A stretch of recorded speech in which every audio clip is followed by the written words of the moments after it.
All right, everybody. Good morning and welcome back to the 40th Metro Bowl. Not a lot of a break there, but we're back at you with some All-Star Showcase action, kind of the first of its kind. Play-by-play commentator here with you, Devin Gilmore McNeil, joined by my partner in crime, Dan Domenico. Dan, it's great to have you back up here, and this will be an exciting event to watch these kids play. Yeah, this is typically we have these events primarily for the kids. They like to showcase their talents, and to be fair, I've talked to many scouts and coaches and things like that come to watch these games, and they pretty well know who most of these kids are already ahead of time. They've already sort of targeted certain individuals they like. But one of the great things about this format is that you may find, that diamond in the rough, somebody that springs up. Maybe he's from a school, that isn't followed quite as much, in the media and things like that. And so this is an opportunity for these kids to showcase what they have, and that's what makes these games so exciting. Absolutely. So game one of 4, you could say, round-robin games in this one. We got Team TDSSAA in the red against Team TDCAA in the white, two of the high school associations in the GTA, Dan, and they're gonna kick us off here. Correct. And quite simply, it's just the Toronto Catholic versus the Toronto Public. Okay, is that easier? That might be easier for me to say. Okay. And the format of these games are going to be 25 minutes with running time, right? And they'll only stop it for something like an injury or a touchdown or something like that. Yeah. Well, hopefully here it is right here, Dan. Our graphics department puts it up. So exactly how this will go down, jamboree style format. Like I said, with 4 round robin games, 25 minutes each. They're all going to be running time.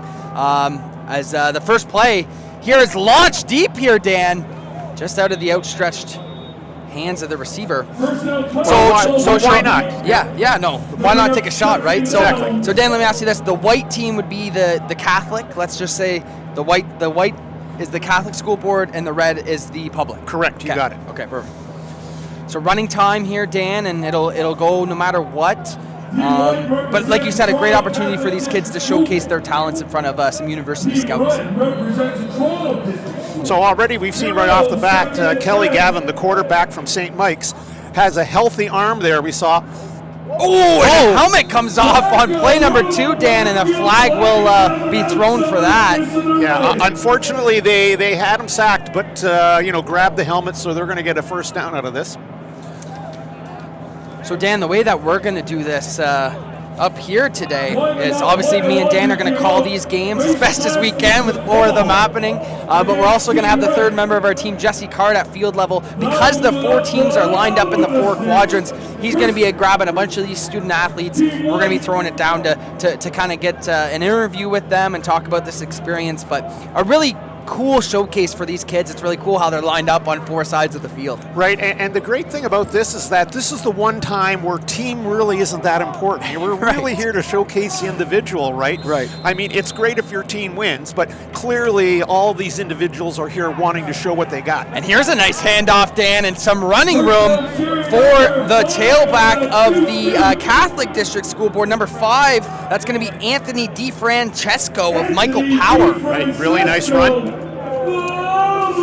And you have to appreciate how difficult it is for the offensive coordinators of these teams. They only have limited practices with each of these individuals, right? And if for example, you don't have the quarterback from your team, you have to reteach all, all the cadences and calls and the naming of plays that you have and so forth. Back to DiFrancesco on the carry, and a good job by this I'll just call them red defense, Dan. You help me out with, with who they're called, but good job by them. So would you say, Dan, that these are definitely some of the best high school football players that the city of Toronto has to offer? Well, other than the 2 teams, that are, the teams that are playing today, right? Yeah.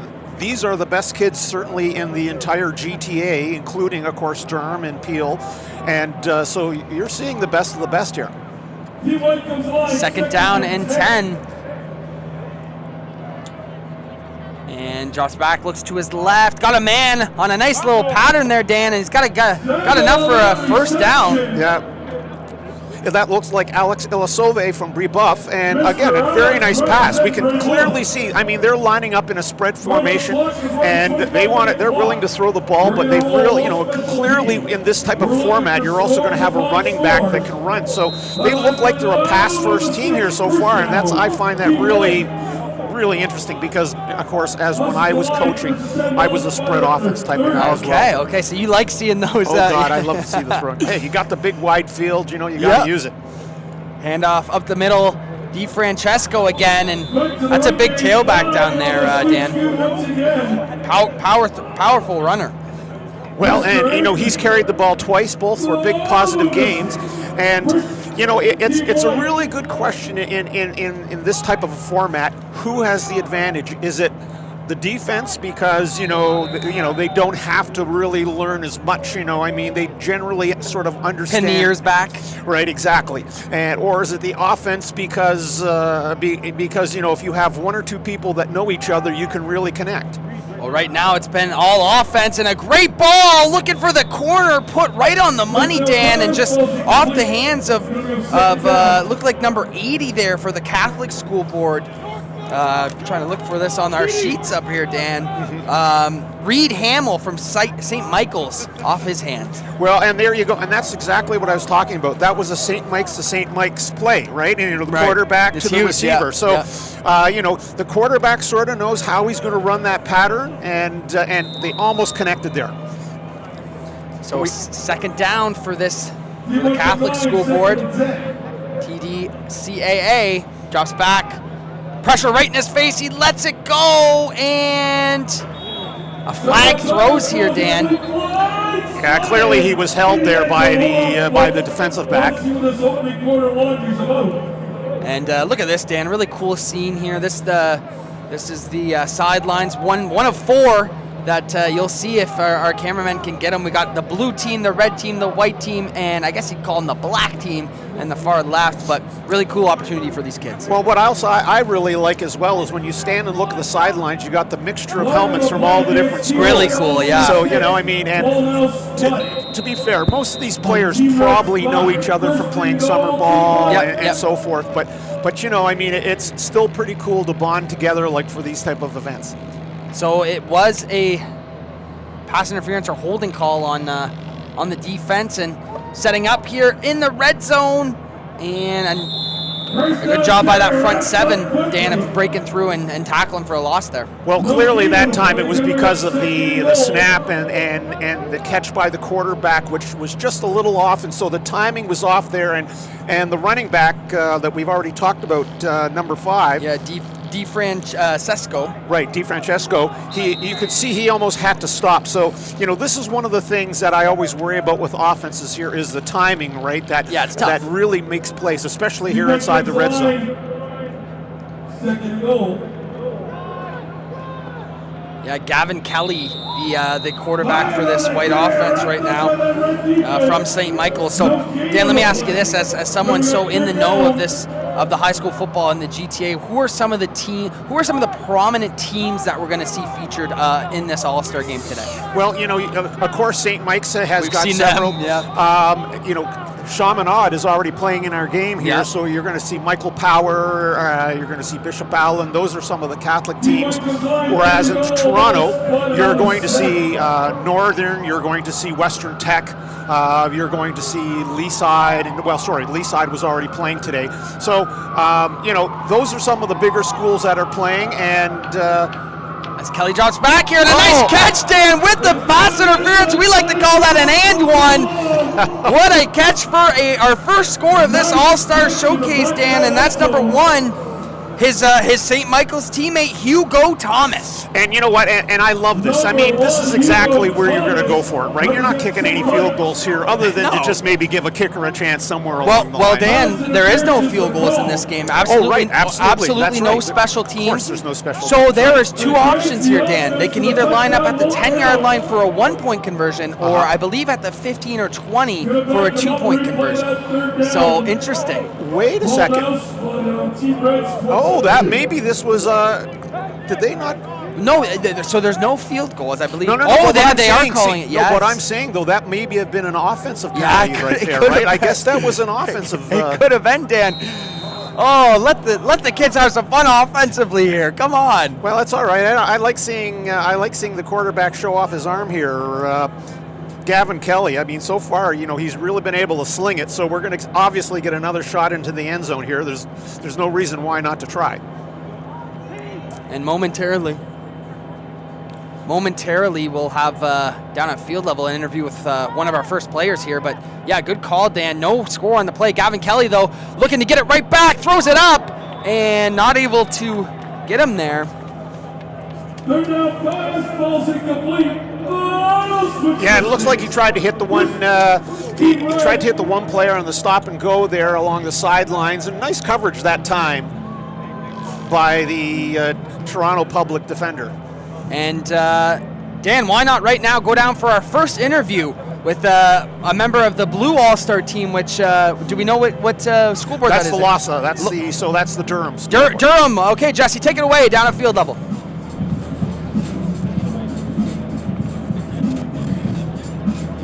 Okay, Jesse Card downfield side level with Jack Brulette for the Lake Ontario Athletic Secondary School Association All-Star wide receiver. Jack, what does it mean to be at like an event like this, to have such a big production for the end of the season? Yeah, it means a lot. Like, it's a bunch of great players out here, and like get to showcase our skills to all the coaches and all the fans out here, and it's really great. It's awesome. Jack, where did you grow up playing football? How long and when did you start? So I actually started when I was younger. I played for Burlington for a bit, and then I moved out to Durham, so I'm currently playing for the Dolphins. Nice. And were you always an offensive player, always a receiver? Yeah. Injuries kind of put me towards offense, but yeah, I love it. It's awesome. And what, were you able to see a bit of that last game? You saw that it went down to the wire. What are you expecting for the Metro Bowl coming up? Yeah, honestly, like, it should be a really good game. I mean, like, both teams are really good, so it should be a fight. We got Jack Brulette with Lake Ontario. Jesse Carter going to send it back up to Devin. All right, thanks, Jesse, and that's our first interview. And here we go, picking out things up live as I think we only missed the Judah Delpeche run, Dan, but a really nice one there by the offense of the red team. First down, Team Red. Our quarterback is Quinn Shields, and this is from Etobicoke, and we try to identify players by their helmets, but of course Northern and both Etobicoke have the same color helmets too. Okay. And well, Dan, this is why we called you up for this game, because you're in the know and I'm a little confused already. So yeah, here comes a nice run, diving at the ankles though. And this is Judah from Central Tech again. Late flag. 23 and white. Come up and making that tackle. It's an interesting mindset for these players where they realize it's an all-star game, so they're out there to do the best they can. At the same time, they don't want to do anything dirty or try to hurt anybody, but they still have to have that edge where they're trying to compete. It's a football game, right, Dan? Exactly. I mean, it's football, and you're out there competing. This is a big moment with a lot of eyeballs playing, and big moment for these two teams. So, Dan, let me ask you this: Will these school boards play in the regular season? Like the Catholic and public school boards, will they play at all? These teams against each other? That's a very complicated question. They used to. Let's just say that as of right now, they typically don't. They could still play each other, maybe in an exhibition game. Sure. Right. Okay. That wouldn't count towards the standings, but. Oh, and look at this, Dan, almost intercepted. But so basically, these players on these sides would not play against each other. So really, the first time they get to see each other. Typically, well, having said that, they could play each other during the regular during their season as exhibition games. It's just that the way the school boards operate, because both these boards have a participant that ends up going to OFSA in a bowl game, right? Right. They can't have a shared championship. Okay. So they have to have their own championships. They do not have an interlocking schedule, but they can play exhibition, which they surely have, some of these teams. Okay. 12 minutes to go in this first game, if you will. as the handoff goes to the right. Some running room here, and a nice cutback to pick up almost first down yardage. One thing I can say, Dan, immediately here is you're really seeing a lot of juice out of these offensive skill position players right now. Absolutely. Well, and that's the whole point, is that, you know, every person on here is like a star on their team. Yeah. Is somebody that is a go-to type player. So you can pick almost anybody, especially like, for example, in the offensive backfield, and say, you know, this is a person we can trust because we know that he's been doing it for his team. That's the reason why he's been here. Yeah. And that was right there. That was Jay Shepard from Etobicoke. So we have a pretty good Etobicoke hookup with running backs and quarterbacks right now. And here is Jay again. He's doing on the jet sweep. Jet sweep here, Dan, and a good job pursuing though on the other side of it. Looks like number 6 there. You're able to push him out of bounds. That's Issa Sinclair, the Will out of where's that school? McGuigan. Okay. Dan, bear with me. I'm learning these school names as we go. Well, you know, just to explain, we do not have the rosters in numerical order. We have them in alphabetical. And it's also 4 rosters that we're dealing with here. That's correct. So listen, it's fun for the kids. A little bit stressful for us, but we can't wait to. We've already seen some of the talent on display. And so basically, Dan, let me ask you this as well. So in our 40th Metro Bowl later today versus Chaminade and Robert F. Hall, a lot of those players would obviously be in this game. They would have, absolutely. And if you think about it, you know, if they're the best teams, clearly it means they're going to have some of the best players, right? So this is exactly like the Pro Bowl, the way they have it in the United States, right? You know, you'll have all the great players except from the competing teams. And as to your point before, I mean, we're already at 10 minutes left. I mean, you just blink your eye and, you know, and it's almost over here. And our next game on the slate will be our other 2 teams going head-to-head, Ropsa and Lhasa, Dan, and you can maybe provide a little bit more details on where those school boards are from. Well, Ropsa is essentially Peel, which is, you know, of course, west of Toronto, and Durham is Lhasa, or the Lake Ontario Secondary School Athletic Association, and of course, they're east of Toronto. So this is why we say this truly encapsulates, you know, almost the entire GTA with, you know, we have east, west, and central. Here we go, heaved deep, Dan, 2-on-1, and you love to see it though, Dan, because in this last game that we just watched, whenever we watched Bishop Allen take care of Leaside, it was some good football, but you could tell that the teams weren't taking as many chances, but in here today, they're throwing it up for their receivers. Well, you know, and here's the other thing though, if you're a defensive back, the one thing you're saying is, I just don't want to be beat deep, right? Yeah. So, you know, I mean, you could probably go underneath, right? But that's not what the quarterbacks that's not why they're here. The quarterbacks aren't here to dump off and go, you know, to their secondary receivers. They want to throw the big one, so why not? Exactly. So 9 minutes to go in this first of 4. You can call them round robin mini games. Correct.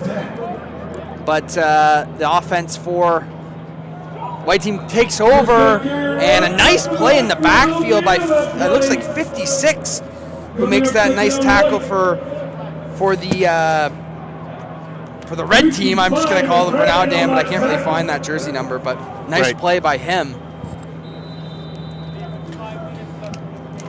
Well, the one thing we've seen so far is that they have been able to get a little bit of pressure, certainly on the quarterback, but Gavin's a big, tall kid and has a pretty quick release, so he's been able to sort of circumvent that most of the time. Drops back and is sacked this time. Dan, what a nice play by the front 7. That looks like number 50 getting in the backfield. That's Adrian Stangetta out of Etobicoke. Etobicoke, yeah. We've been calling Etobicoke players quite frequently here.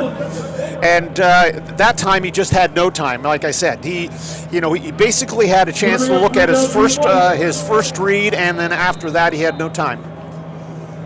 Well, the Catholics, we'll call them for now, facing a really long third down. Once again, though, there's no special teams in this game, so everything is going for it. He's going to drop back here, roll to his right, stutter steps, and he's sacked again, and the ball hits the turf. What a play by this front 7. And another great job, 52. And let's go down to field level, Dan, as we see a turnover there with Jesse Card. So Jesse Card with TYSN downfield side with Corey Williams of St. Michael's, the Catholic school. Now, you're a coach there. Tell me a little bit about your coaching history with the school, and then also how important is it to be here representing, looking at the talent out here? Well, first off, it's amazing. Coaching at St. Mike's is a historic program. It's been a while since we've been on top, but we had our first year, we were undefeated, I think, in the last 15 years. So we had a good season, and then to be out here and have the kids out here too is huge. Like, be able to see the talent. I feel like Toronto's overslept. A lot of the talent that people have kind of been jumping to has been Waterloo, Golden Horseshoe region.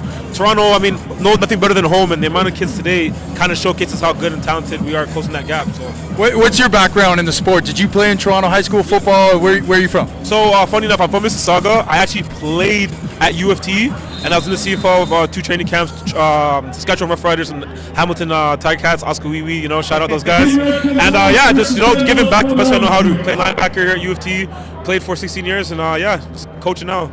Now, how important is it, do you think, too, to have somebody that has that knowledge of the game, somebody that's succeeded in the game themselves, to be giving back coaching now? I think it's huge, and it's like our duty as a community. Like, as athletes here, the kids rely on us the most to be better as they can possible, right? So if we have all the information, we're not passing it down, this becomes a huge gap in the generation. I think us coming back to give back is closing it up and making us better football players. You heard it, Corey Williams down here, giving back to the next youth, getting the next players. Back up to you in the booth, Devin. Thanks, Jesse. And that looks like a St. Mike's coach down there that Jesse was talking to, Dan. But in the meantime, you missed another Judah Del Peche run for about 5 yards. And the public school board taking over on offense. Drops back, looks over the middle, and just not there. Great pressure. Dan, one thing I will say, whenever the offensive line gets together, it is much easier as a defensive lineman to pin your ears back than an offensive line who hasn't played together at all. 100%. I mean, like, for example, you can't be, the quarterback can't be standing on the line calling out protection schemes or pointing out people. Admittedly, they can't blitz. But having said that, the one thing about offensive linemen is that they work together and they understand how each other person moves, and that's what really makes a good offensive line. Here you've got individuals, and it takes a while to sort of become a coordinated whole. Ben Wickett, the quarterback for this offense, and he's trying to make something happen, but a really nice tackle by the Catholic School Board. Number 21 getting in on the action there. That's going to be AJ Greaves out of Brebeuf. And one of the problems you have if you're, for example, like a running quarterback or even running backs is that you usually can't beat anybody outside with speed. No. Because that's the whole point of the All-Stars is that they got here speed. Because they got speed. They got speed at linebackers, they've got speed at safeties, and so they got speed at D-tackle. That's right. They got speed at D-tackle. Yeah. Right, is exactly right. I mean, nowadays, D-tackles are running sub-5. So They are. It's 4 minutes left of game number 1 here between the Toronto Catholic School Board and the Toronto Public School Board. We will see Peel versus Durham essentially in this next game, Dan. And the Catholic School Board takes over on offense. A little dump-off pass here to number 2, and that's going to be... First down pass, cut. Number 2, the reception. Can't find who that is there for the Catholics, but nice little dump off. And yeah, unfortunately, we don't have number 2 listed down there. We apologize for that. Well, listen, I level with George Gredis, who was handing these jerseys out today and trying to find everybody's name and coordinate it with school. And well, to be fair, they had changes even while the playoff was going on for our first game, right? Thank God it went to overtime, too. It gave them more time. Thank God Gave them more time. That's exactly right. Second down and about 8 to go here. Ball is fired and a strike to his receiver for the Catholic School Board as that's hit to Alex Ilsofi from Brebeuf. Yeah, no, and I'll tell you one thing. What the coordinators have to do here is that if you really want to move the ball, those are the type of passes that are going to be open, or the little intermediate passes, right? Yeah. The problem is, though, kids want to be showcased. Each receiver's coming up to the coach and said, "Throw it up to me. Give me the deep one. I can beat my guy.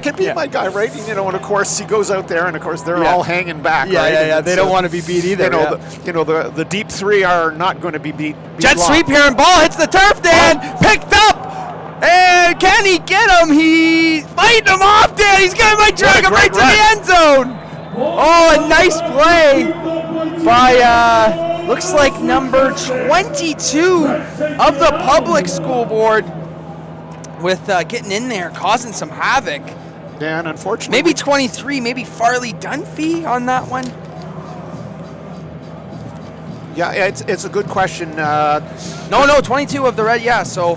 Well, it's a white helmet, so we can say it's probably. Yeah, take your best guess here, Dan. I was going to say Central Tech there, but I don't think it is. Anyways, still, hell of a play, and again, that was all because of the pressure. So we can clearly say right now that the Toronto Public defensive line has been finding ways to put a lot of pressure on the quarterback. I think both sides, Dan. Well, yeah, absolutely true. Their defensive lines have been menaces so far, and like we said, the biggest matchup, I would say, strength or weakness thereof is probably the offensive line versus the defensive line in a game like this where you don't have cohesiveness with the guy next to you. And the one thing I will say is you usually see either a play of individual brilliance or by somebody on the offense, or you have a big turnover that can count, right? Ben Wickett fires one, and there's going to be a flag here, Dan. Ben Wickett took a huge shot in the backfield, probably an unnecessary one, as Alec Zarnota of St. Mike's gets in there and delivers a high shot to Wickett. Well, that time they, out of the spread, they ran the verticals, which basically means is that everybody just goes. The only problem with that is that the seam receiver, and I think partly it was because of the pass, the seam receiver and the outside receiver were just a little too close together, which, but I think it's great that they're throwing the verticals out there and taking shots, because that's what we want to see. Yeah, of course. 30 seconds to go, Dan. It's flown by. We're only going to see maybe a play or two left of this specific matchup, the Toronto Catholic versus the Toronto Public. Ben Wickett's going to drop back here. Roll to his right. He's directing traffic, trying to get away from the pass rush. And Dan, we mentioned it. Everybody has speed. Those are guys he could probably pull away from in a league game. Not today. Right. No, and to be fair, the defense knows they're not stupid. They can see that there was less than a minute left. Yeah. There was no way they were going to allow the player to get behind them. Now, it would have taken a play of incredible skill to sort of be able to out-jump them, whatever. But he didn't even have time to throw the ball in that case. So I think they're going to give them one more play here, Dan, and it's going to be Benjamin Wickett at quarterback from Northern, your alma mater. Yes. Is that correct, Dan? Yes. My alma mater and where I taught. Okay. Well, that's weird awesome. things that happen, right? So you must be. You're cheering for Ben Wickett then. Well, I'm trying to be. It's an all-star here, game. but It's an all-star. It's an all-star. If he happens to make a fantastic play here, I'm not going to. Fires one over the middle and right on cue. A nice connection as he hits Jay Shepard from Etobicoke. Wow, nice play. Team Red 0.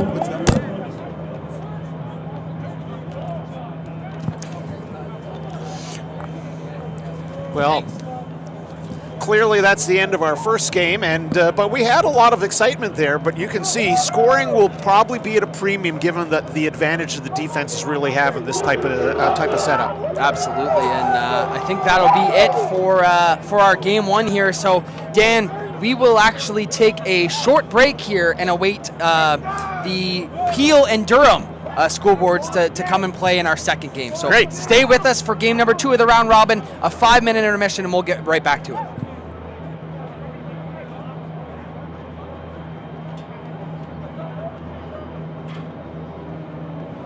That's a wrap in our first game. Our second game's coming up. Team Blue versus Team Black. By the way, folks, if you didn't know, our third game, special people in coin toss. Daryl Talley of the Buffalo Bills, Donald Jordan, they're in the house.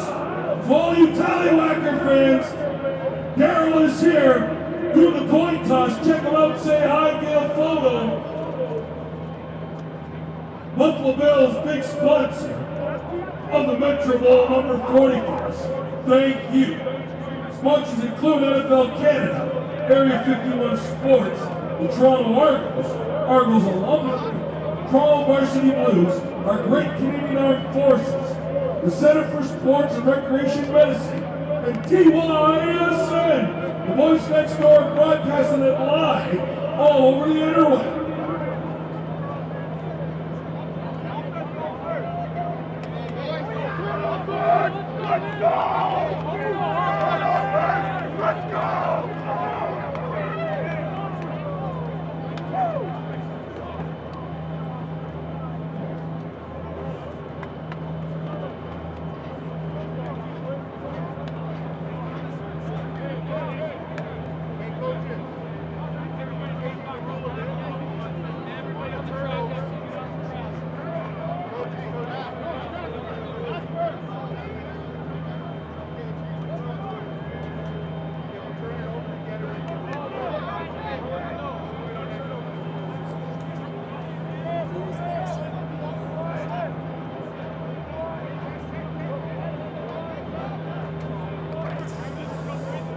All right, welcome back. And for game number 2, we are going to have Team Ropsa, who is in the black, taking on Team Lhasa, who is in the blue.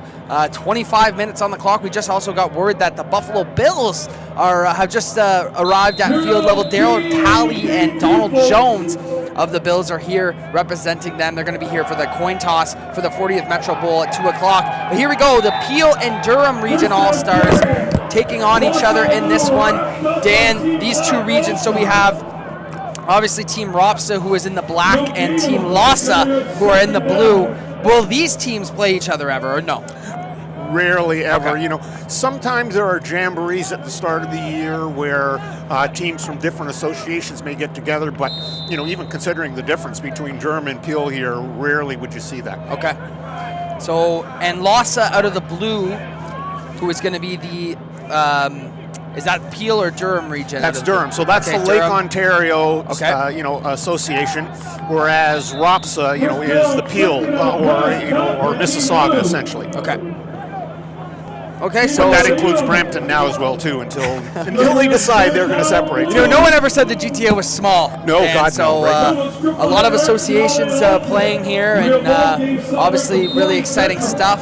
As this second game gets going, I'm really a big fan of these two jerseys, kind of contrasting here, and really nice to watch. And Well, especially since it was really difficult to see the numbers on the Toronto team last game, I should say. absolutely. Well, let's take another break here at field level as Jesse Card is down at field level with one of the players from the teams we just watched. Team Black take it out on 1st and 10. All right, we're down here with Keith Agba. And Keith, what does it mean to kind of be showcased like this in front of scouts and on the live stream? What does that mean for you as a player? It means a lot, honestly. I'm surrounded by a lot of great players, coaches in the GTA. Being play here, I'm honored that I'm here playing the All-Star game, and it feels great. Honestly, it's great. It's a great feeling. Tell me about how you got started in the game. When did you start playing? Where are you from? I'm from Etobicoke, just on the outskirts of Toronto. I started playing for the Etobicoke Eagles a long time ago. This is honestly like my seventh, 8th year playing football. It's been great. My 4 years in high school has been great. I'm a 5th year guy. I didn't have fun grade 9, so it's nice to be. It's how it started for me. Okay, so what everyone wants to know, Keith, is what's next. Where do you think you're going to go? What would be like an ideal situation for you? I'll be honored Isaiah Blackwood. and hopefully that becomes a goal of mine. Well, we're looking forward to seeing Keith Agba dominate at the U Sports level. Back up to you guys for the rest of the All-Star game.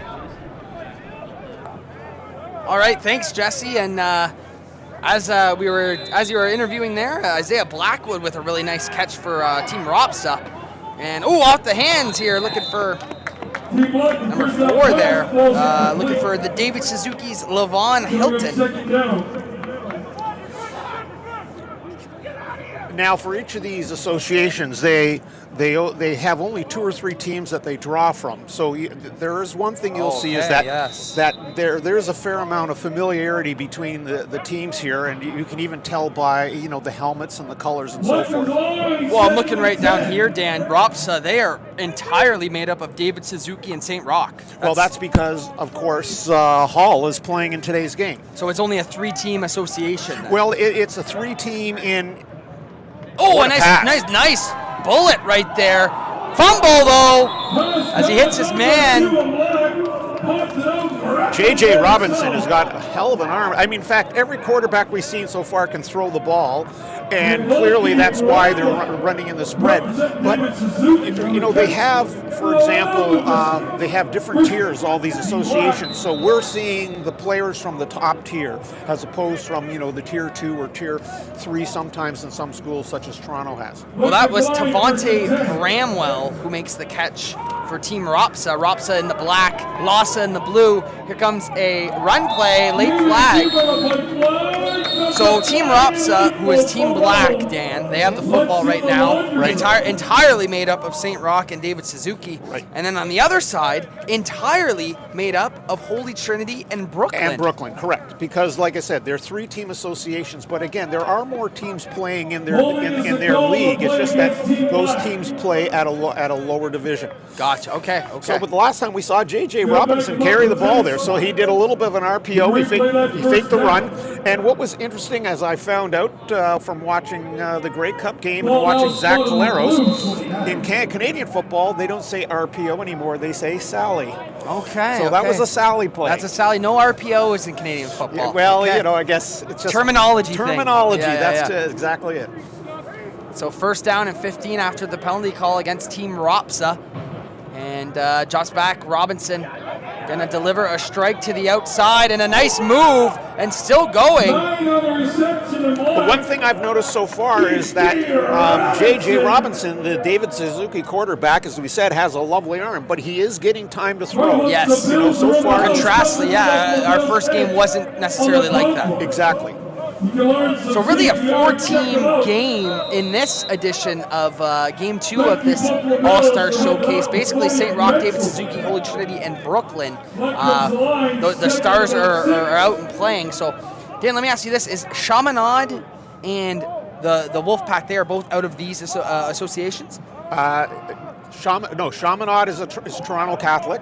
Oh, Chaminade, okay. And here we go again. A nice pass. He hits Tavante Bramwell. J.J. Robinson to Tavante Bramwell, both David Suzuki. And again, as I said, that's where the familiarity comes. You have a receiver that you sort of know what he's going to do. So, and chances are you run something similar like this in the red zone. Everybody has sort of the same sort of patterns and concepts. But that was still a great pass and a great catch. And we got a score. We have our first score of this All-Star Showcase, Dan. Right. Exciting stuff. Team Rapsa delivers the first score as it's a great strike from Robinson to Bramwell. And now we'll get to take a look at this Team Lhasa offense, entirely made up of Holy Trinity and Brooklyn. I believe Brooklyn the Bears, right, Dan? And then Holy Trinity is... I do not know what the Holy Trinity is. We do not know. Okay, so the Brooklyn Bears and Holy Trinity, some All-Stars I'm out of them. a Toronto guy, right? So You're a Toronto guy. I'm a Cornwall guy, so I really have no clue. But here we go. Team Lhasa takes over on offense. Or no, sorry, PAT try here. J.J. Robinson's going to drop back, deliver a corner route, and a great back shoulder. And again, I believe that's number 8, I think, who makes that play for Team Rapsa. That's going to be Isaac Lindsay out of St. Roch. And I know, Dan, St. Roch has really been a program that has dominated the Toronto School Board Championships and the Metro Bowl entirely for the last 2 years. This is really the first year that they haven't really been involved with it in the last few years, correct? That's correct. I mean, and like I said, full credit to Robert F. Hall. Robert F. Hall. Yeah, I wanted to make sure I got the F right. Yeah. I mean, this is really the first time I've seen Robert Hall in sort of, make it to this level of a competition. Forever Mississauga was dominated by Lorne Park and teams like Clarkson, and then, like I said, St. Roch has been one of the more recent teams that have sort of dynasties. Exactly right. So here's Team Lhasa, and a nice strike to open things up right on the money. Number 9 is going to be your quarterback for Team Lhasa. That's going to be Lucas Burley, who comes out of Brooklyn. Brooklyn losing in their district title game probably a couple of weeks ago, and good for these kids to get another crack at it, especially at a time like this with all these coaches on the field, Dan. And yes, I think it was 17-0 or something that Brooklyn lost to Dwyer that we saw last week. Yes.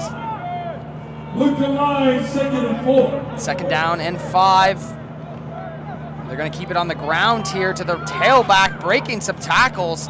Looks like number 1, Elijah Felix out of Holy Trinity with a decent pickup. I will say, though, that there is, it looks like a lot of the rock linemen make up the defensive line, or at least along the line, and they are some big boys here. So it's going to be difficult to run against them, just like I said, just for the reason that passing is one thing, but trying to coordinate a running game is even more difficult at this type of All-Star games. Absolutely. Well, let's go down to field level with Jesse Card, who's got an interview lined up.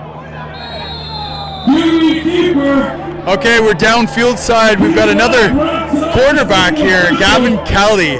Gavin, what does it mean to be in this type of a game with all the cameras and all the scouts looking at you? What does that mean for you in your career? It's a great opportunity to be here to play alongside with guys from my team and to also play alongside guys that you'd normally play against. It's a great opportunity to get looked at. All the scouts are here watching, so really thankful. Now, tell us a little bit about how you got started in the game. Where did that start for you as a young player starting football? So when I came to St. Mike's in middle school, it's a big football program, so I kind of got pushed into it right away. And then from grade 9, just kind of kept playing, and then now playing some summer football, and now it's kind of, my whole thing. Now, we talked to one of your coaches, Corey Williams, recently, and what does it mean to have a guy that played in the CFL, that has that kind of pedigree, now passing on the knowledge to you as a young player? It's special to have an opportunity to, play under those guys. They do so much, and they give great advice. And, Corey knows a lot, so Coach Williams, I should say, he knows a lot. But it's great. Now, what's next for you in your career? What are you kind of aiming for next? I'm aiming to play at, I'm trying to get them up there. Hopefully next year I'm still playing. So you've had it, one of the new quarterbacks going into the next round, ready to be recruited by U Sports teams. So keep an eye on this one. Back up to you in the booth. All right, thank you, Jesse. Another great interview, and we go back at field level with Team Rapsa back with the ball. They forced a turnover, and we see a dropped pass there. Really liked what we've seen, Dan. We were just talking about the quarterback for Team Rapsa, the David Suzuki quarterback, J.J. Robinson. Well, you know what? I think it's almost like they watched the first game and realized that it's going to be really difficult to get on top with some of these passes, right? Because the defensive backs, as I said, they just don't want to get beat deep. So they've been throwing the underneath passes, and unfortunately there was a drop there, but they have been very successful completing these underneath passes so far. Absolutely, and I see right here too, Dan, while there's an injured player, which you never want to see, so hopefully that player will be okay. That's team losses, looks like 55, so hopefully he will be okay. That's Carter Longley out of Holy Trinity, but see right here, Dan, down here at field level, you've seen the teams taking some pictures with each other when they're not in the game and everything like that. So not only is it a good spectacle for these athletes to put on, show what they can do, but it's really a celebration of their season and maybe even their high school football careers. You're right, and let's face it, for a lot of these kids, right? This could be their last game as a high school player, right? Last game as a football player in general, right? So absolutely. Yeah. I mean, you have to. Sometimes as a coach you don't realize that, this could be their last time they play football. For some of them, may even be the last time they play an organized sport, for heaven's sake. And Dan, how about J.J. Robinson and the arm that this kid possesses, firing a bullet over the middle, first down. Watch the replay right here, Dan. That was a really nice route that time again by Isaac Lindsay. He just ran a little dig route over the middle, and boy, he's just firing those balls in there. Like I said, yeah. I mean, quite frankly, all the quarterbacking we've seen so far have had very good arms. Yeah, definitely. J.J. Robinson, probably the leader of the pack, though, the David Suzuki quarterback. And definitely some great talent on display. Football Toronto producing incredible talent all over the region. And Robinson's going to fire one. Ooh, just out of the hands. A dangerous one. Trying to hit his receiver, number 2 there, Dan. Tavante Bramwell. Yeah, that was just a little bit high. Just a little bit high. Probably good, though, because look at the defender right there, Dan, ready to pounce on him. However, as they say, if you have it in your hands, you should catch it, right? That's true. So Team Rapsa up 8-0 right now. The only touchdown we've seen out of these first 2 games have come from him. J.J. Robinson connecting with his receiver Tavante Bramwell earlier. But just under 12 minutes to go in this one. And J.J. Robinson in this offense driving once again, 2nd down and 10 for Team Rapsa. Well, and the interesting thing is you have coaches that want to win the game, right? Of course. You have players that want to show off. You have quarterbacks that just want to throw bombs all the time. You have running backs that are saying, hey, what about me? Give me the ball, right? Yeah. And you have defensive players that are just looking, to try to sack the quarterback or make the big hit on the running back. So it's, they're all little games within the game. Isaiah Blackwood there, a little bit behind him, as we'll see a third down, and obviously it frees you up too. You know that there's no special teams, so all 3 downs will be offensive plays. Right. So here we go. Let's see J.J. Robinson launch one here, Dan. If I'm the DBs, I'm going to be cognizant of his arm strength. Well, I think already they realize that he can throw that ball. So Well, here it is, Dan, right on cue. J.J. Robinson lays one out on the money, but great sticky coverage by Team Lhasa, led by number 2 on the coverage there, doing a great job in the secondary. Brandon Shook from Okay. Brooklyn. And that was great coverage, like you said, because, he put the ball on the money, but JJ put the ball on the money, but He a did. really nice defensive play. So, Dan, let me ask you this. Who have you been most impressed by so far in these first 2 little mini games? Well, right now... For me, it's J.J. Robinson. I think I agree with you so far. And one of the reasons is he's sort of taking advantage of what the defense is giving him. Now, of course, that's really, the coach on the Cliche. sideline calling, but Yeah. he's executing so far. And he's really been impressive. You're absolutely right. Now, to be fair, he's getting time back there to throw the ball, and his receivers are getting open. But you're right. Somebody has to step up, and he's one of the quarterbacks that has so far. So Lucas Burley and this Lhasa offense gets back on the field. Very dangerous pass as a great play by Team Ropsa there. Number 10, I believe that's Luke Rosero, the defensive back. Who, that one jumps looked like in. it slipped a little bit out of the hand of Lucas Burley right there. I think he saw that there was a lot of players standing around the ball, and he was trying to fire it in there, and I'm not sure whether it was tipped or it just slipped out of his hand. So one thing I noticed too, Dan, looking at these rosters, there's no grade 11s on here. Oh, there's one grade 11. Sorry, Devontae Bramwell is grade 11, but mostly grade 12s and even a lot of 13s for Team Ropsa. Absolutely, and when they're picking these teams, they keep that in mind too, right? Because they want to make sure they give Yes. players that are in their last year or Makes sense, yeah. in their last year the opportunity. Shout out to the grade 11s in this game, though. Carson McNeil for Lhasa, Mateo Hidros, Michael Bonaderic, Nate Bergeron, Peyton Adonis, and then on the other side, Arian Brar, Eamon Ahmed, and Chris McNeil and a few others. That's even a bigger accomplishment, really, if you're a grade 11 player, representing this game. It's just a great accomplishment just to be on these teams. Yes, right? yeah, it's true. Just to make the team. Lucas Burley, third down, drops back to rolls out to his right, looking for the marker. It's a nice catch. I don't know if he got enough, Dan. You're right. I think he's just going to come up a little bit short. Henry Arteaga makes the catch on that one. Might be just short. Yeah, Team Ropsa again showing out so far in this one with 8 minutes to go. Running time, remember, folks. Well, you can see too in this particular case, the quarterbacks are in this case for Team Lhasa, they're having to scramble out of the pocket as he did in this case because they're just not getting enough time to throw. The one thing we've said so far is that J.J. Robinson for Ropsa has to, give a shout out to his offensive linemen because they've done a really good job protecting him and allowing him to get back in the pocket and fire the ball.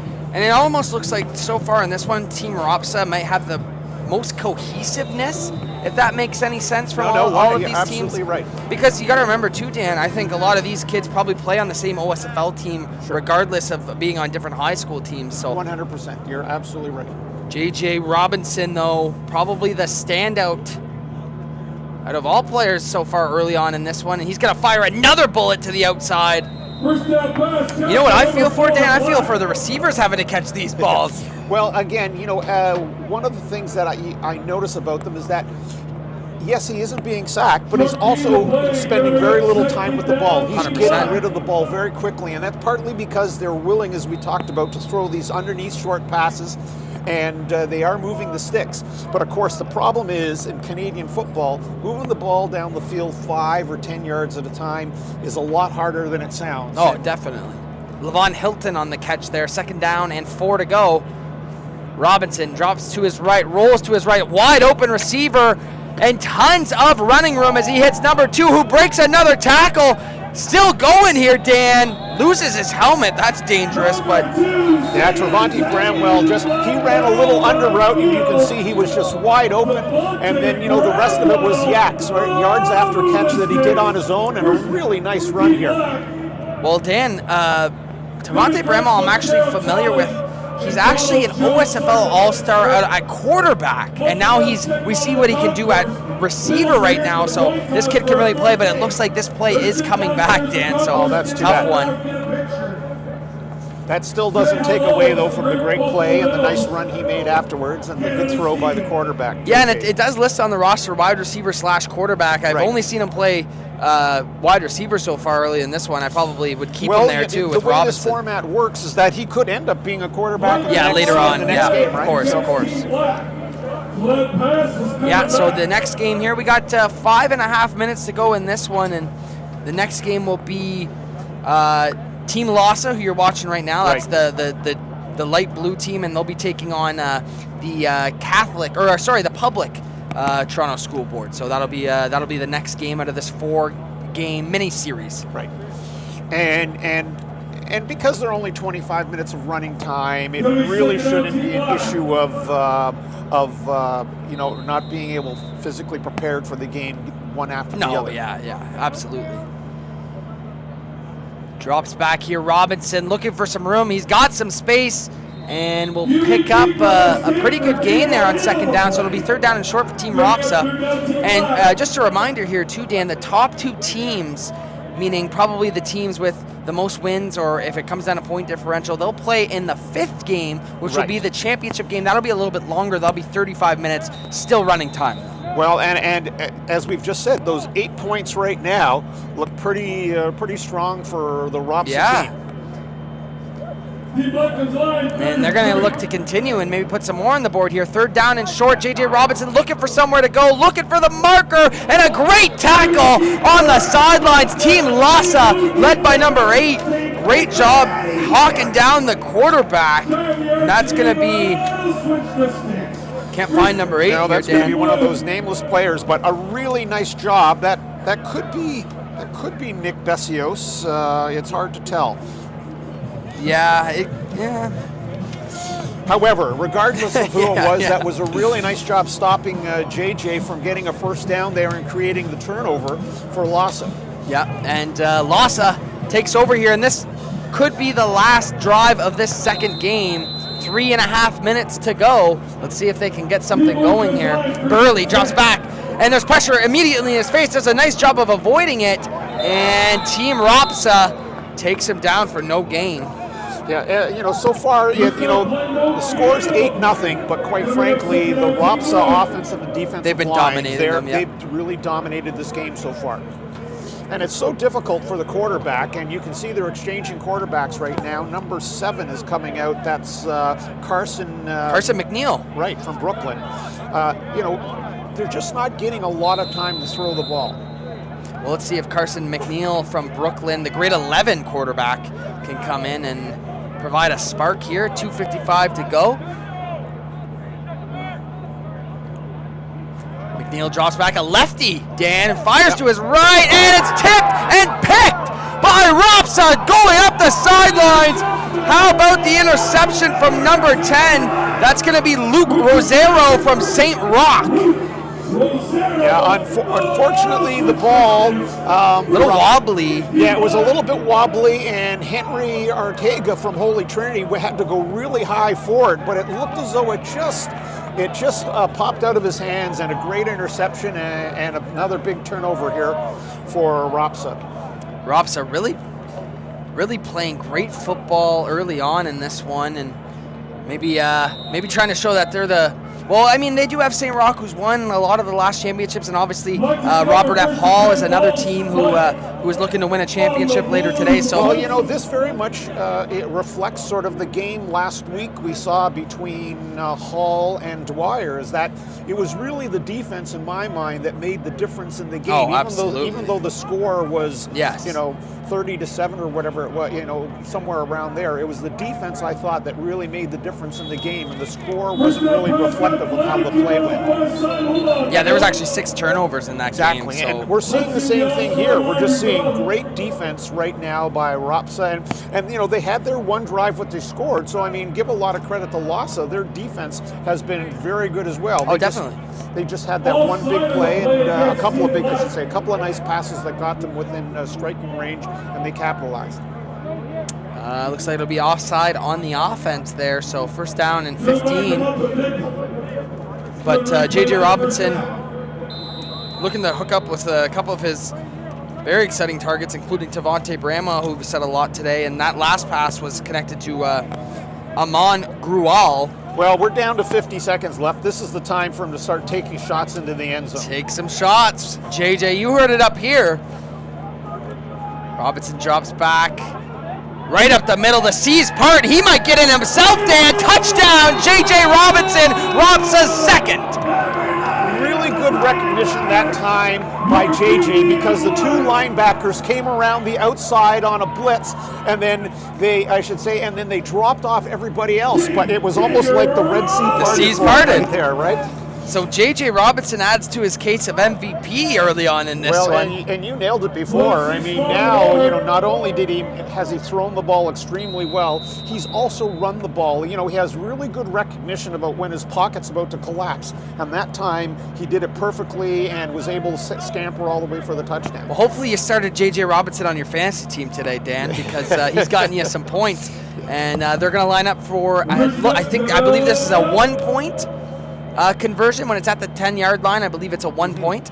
So Robinson drops back, looks to his left. Robinson fires, got his man off the hands of, I believe that was Bramwell. Yeah, Elijah Felix from Holy Trinity. Oh, Elijah Felix. My mistake. Sorry, Keyshawn Alexander. Keyshawn Alexander from David Suzuki. Yes, yeah. It was a little bit low, but again, that's the type of pass you would like to have seen caught. And that will be it for game number 2 of this 4-game set, as Team Ropsa is going to take the win from this one, the only team to score any points so far in this one. So congratulations to Team Ropsa, and we will be back in just a few short moments with Team Lhasa, who we just seen play against the public school board. So stay tuned for game number 3.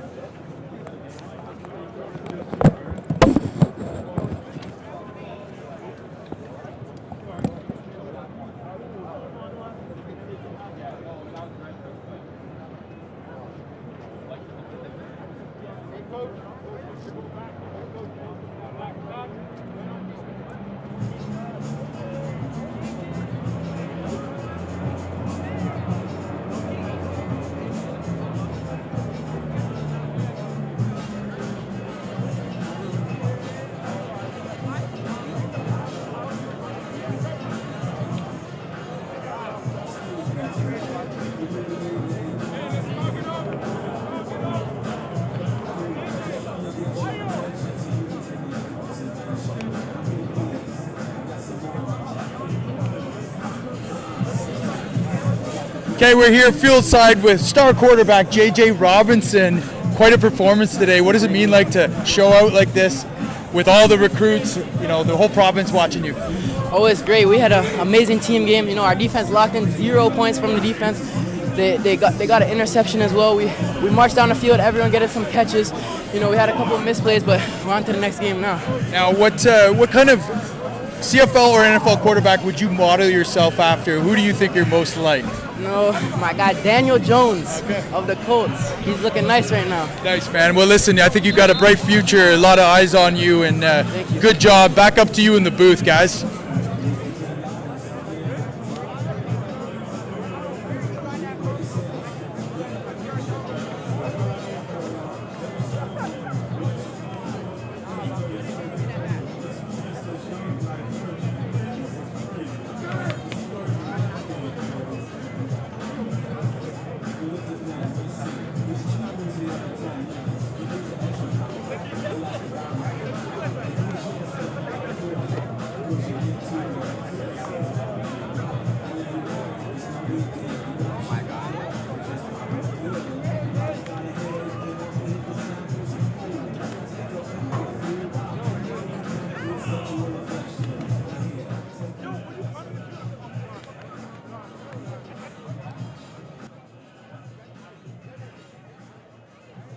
Look, Devin, I'm going to take a step back. I think let's reflect back on COVID. Not that we want to talk about COVID, but coming out of COVID, we saw the decline of football in the city.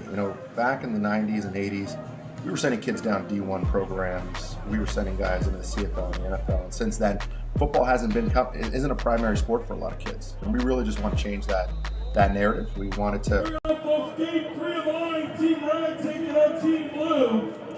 All right, so Team Lhasa now takes the field as they welcome in the Public School Board of Toronto, who tied their first game with the Catholic board, Dan, and now we're going to get to see Lhasa back on the field. Well, clearly, if they want to make, if you want to make the championship final here, one of these teams are going to have to start putting some points on the board, right? Because this is a big matchup, this one, yeah. We've seen Rapsa put up 2 touchdowns, so, clearly these other teams now have to match it. Yeah, so right now we're looking at the Public School Board at 0-0-1 and Lhasa at 0-1-0. So a big game for Lhasa specifically. If they don't win this one, I think they're eliminated from playoff contention. Yes. So you're right. If they don't come up with some points, you're absolutely correct. But here we go. So this would be the Toronto Public School Board taking on kind of that Durham region. Correct. So definitely 2 teams that. So the Public region, they got a lot more parity on their team. They got Etobicoke, they got Richview, they got Birchmount Park, they got Northern, they got York Memorial, Lawrence Park, a lot more teams. So it might be a little bit more difficult for them to be cohesive. Well, that's absolutely correct, because they are drawing from a fair amount of teams, right? Whereas and again, if you want to look at it that way, you're right. The Rapsa and Lhasa are only drawing from a couple of teams each. But how about this? Whoa, how about this catch, Dan? Up the sidelines. As we talk about the teams having advantage, the Public School Board says enough of that, and what a connection. Yeah, I'm not sure. I don't think we have the... Well, Mihailo Grahivovic out of Etobicoke is the one who was able to fire that one, right. Dan. And what a catch by number 6. And that's going to be... they say Ben Wickett. That's not Ben Wickett. He was quarterback last time. I thought it was 15, but I don't think we have a 15 on here, which is just part of the ongoing fun right now. Yeah, Dan. Bear with Dan and I up here. We're just watching football, calling it, and looking for numbers while we do it. But to your point, you can see there's a multiplicity of helmet colors with the Toronto, which does mean that they come from many different schools, whereas the other regions do have less teams in which they draw from, so there could be a little bit more cohesiveness.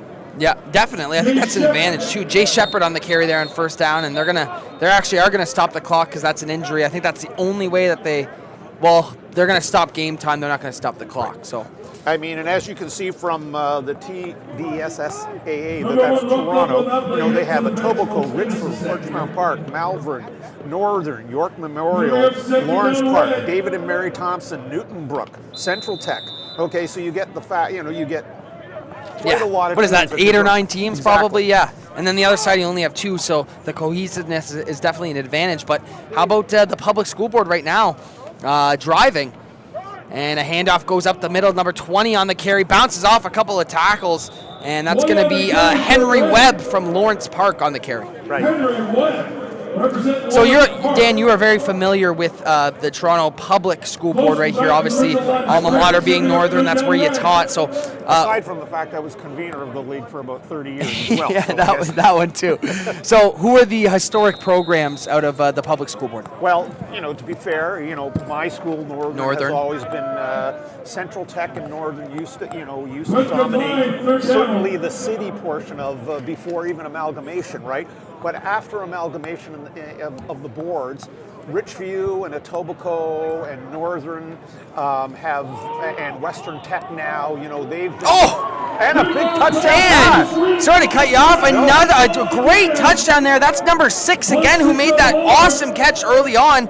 It's we have Ben Wickett on our oh no, sorry, Dejan Burke out of Malvern, who made the great one-handed catch earlier, gets a touchdown here. And you can tell that's, Malvern are called the Black Knights, so you can see he's got his black helmet on. There you go. Okay. Right. See, we're getting somewhere, Dan. We're getting somewhere up here. We're starting to get a comfortability. We're piecing this together here, absolutely. Well, it helps when we'll just say the red team, the public school board is out there, because you're going to be a lot more familiar with those helmets and who those players are and what schools they come from. But what a catch from Dejan Burke. 2 catches on that one. And how about the start for the public school board? They don't want to be eliminated just yet, Dan. Well, like you said, you need to put up points, especially since you've had Ropsa, sort of hang their hat on the couple of touchdowns they have so far. 2-point play, or sorry, I should say 1-point play from the 10-yard line will be no good. 6-0 for the public school board here. And the team LASA, who has not scored yet, the only team that we've seen not score, the Catholic, Toronto District Catholic Association also hasn't scored. Well, the one thing I would do, if I was the Toronto defensive coordinator right now, after watching the first game, it appears as though, at least they weren't able to run against the Ropsa team. So I'd be telling my defensive linemen just to, pin back their ears, as they say, and just go after the quarterback. Could be dangerous too. We've seen that pass rush do wonders for the public school board in their game 1 against the Catholic school board. So here we go. They've already bringing somebody in. They've already brought in the free safety, threatening blitz right here, and he's coming. Launched deep, a bit of a wobbly ball, in trouble, picked off, a leaping interception by number 9. Great job getting up there and making a play. I believe that is Max DiPolito out of Etobicoke. Yes, it was, and again, as I said, the free safety, they're playing basically a cover 1 man-to-man. The free safety, the only guy that's left back there, ran right up to the line and put pressure on the quarterback.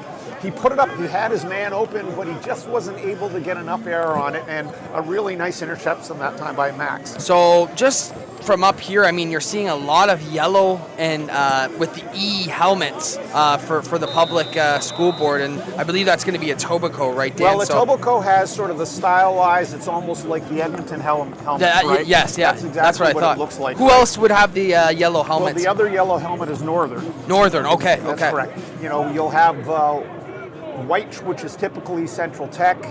You have Richview, which is also could be a gold helmet as well, or red. They're typically red and gold in their helmet. And here we go, another drop back, and why not go back to Deja? Oh, another amazing catch by the public school board. I believe that's number 1 this time getting in on the action, Jay Shepard. Jay Shepard, again, we've called his name already a couple of times. You can see the mistake here made by the defensive player for Lofsley. He went for the interception, and it flew over his head, and Jay just took it in for the score. And how about the quarterback play from the public school board? And I believe that that would be either, I think that's still Mihailo Grahievich out of Etobicoke who's in there, who's been firing these last few passes. Yeah, unfortunately for Etobicoke, they played their championship game against Western Tech a few weeks ago, and it was cold and it was wet and it was extremely windy. So throwing the ball was really at a premium. And so both teams, the score, they went into, was basically a 1-score game, and it was less than 10 points each. So it was not as easy to throw. Here he's getting an opportunity to show what he's got. Oh, in and out of the hands again, looking for Dejan Burke. But whenever talking to the head coach at West Tech, those were some big upsets in the playoffs, right? For them to make that game and then ultimately lose to Chaminade, but those were some big upsets. Correct. Yes. Western Tech, was actually finished like 3rd in the league. Yeah. However, to be fair, their losses, the 2 losses they had, were very close. To Northern and Etobicoke above them. And again, it was right down to the wire when they defeated when Western Tech defeated Etobicoke. And so, there wasn't a lot to determine between those top 3 or 4 teams. But clearly, Ibrahimovic was one of the best quarterbacks in the league this year, and that's why he's starting for them. So, Team LASA still looking for their first points of this jamboree, 12-0 currently in this contest, and eaten, swallowed up there by the public school board. Big number 71 getting in the backfield and causing some havoc. Yeah, so clearly, as we said, without trying to make the point too often here, their offensive line is... Yeah, it's tough. It's a little bit tough right now, and as I said... Ibrahim Omar there on the stop. You can see the strength so far we've seen of the ROPSA defensive line and also in the city defensive line here as well. Yeah. So 2nd down and long for Team Lhasa. Looking to really get off the schneid here. 15 minutes left in this one. Game 3. Fires it over the middle, and another interception for the public school board. This looks like an Etobicoke player, Dan, with a nice interception, number 5 there. That's going to be Keith Agba out of Etobicoke. Yes, and quite frankly, the Lhasa doesn't have any other options except trying to get the ball. Got to air it out, right? It's just that now the defensive backs, they're rushing players, and the defensive backs are just sitting back there reading the quarterback's eyes, and they've already made 2 interceptions now in the last 2 drives. And how about this? I mean, you've seen in that first game, neither team was able to score between the Catholics and the Publics.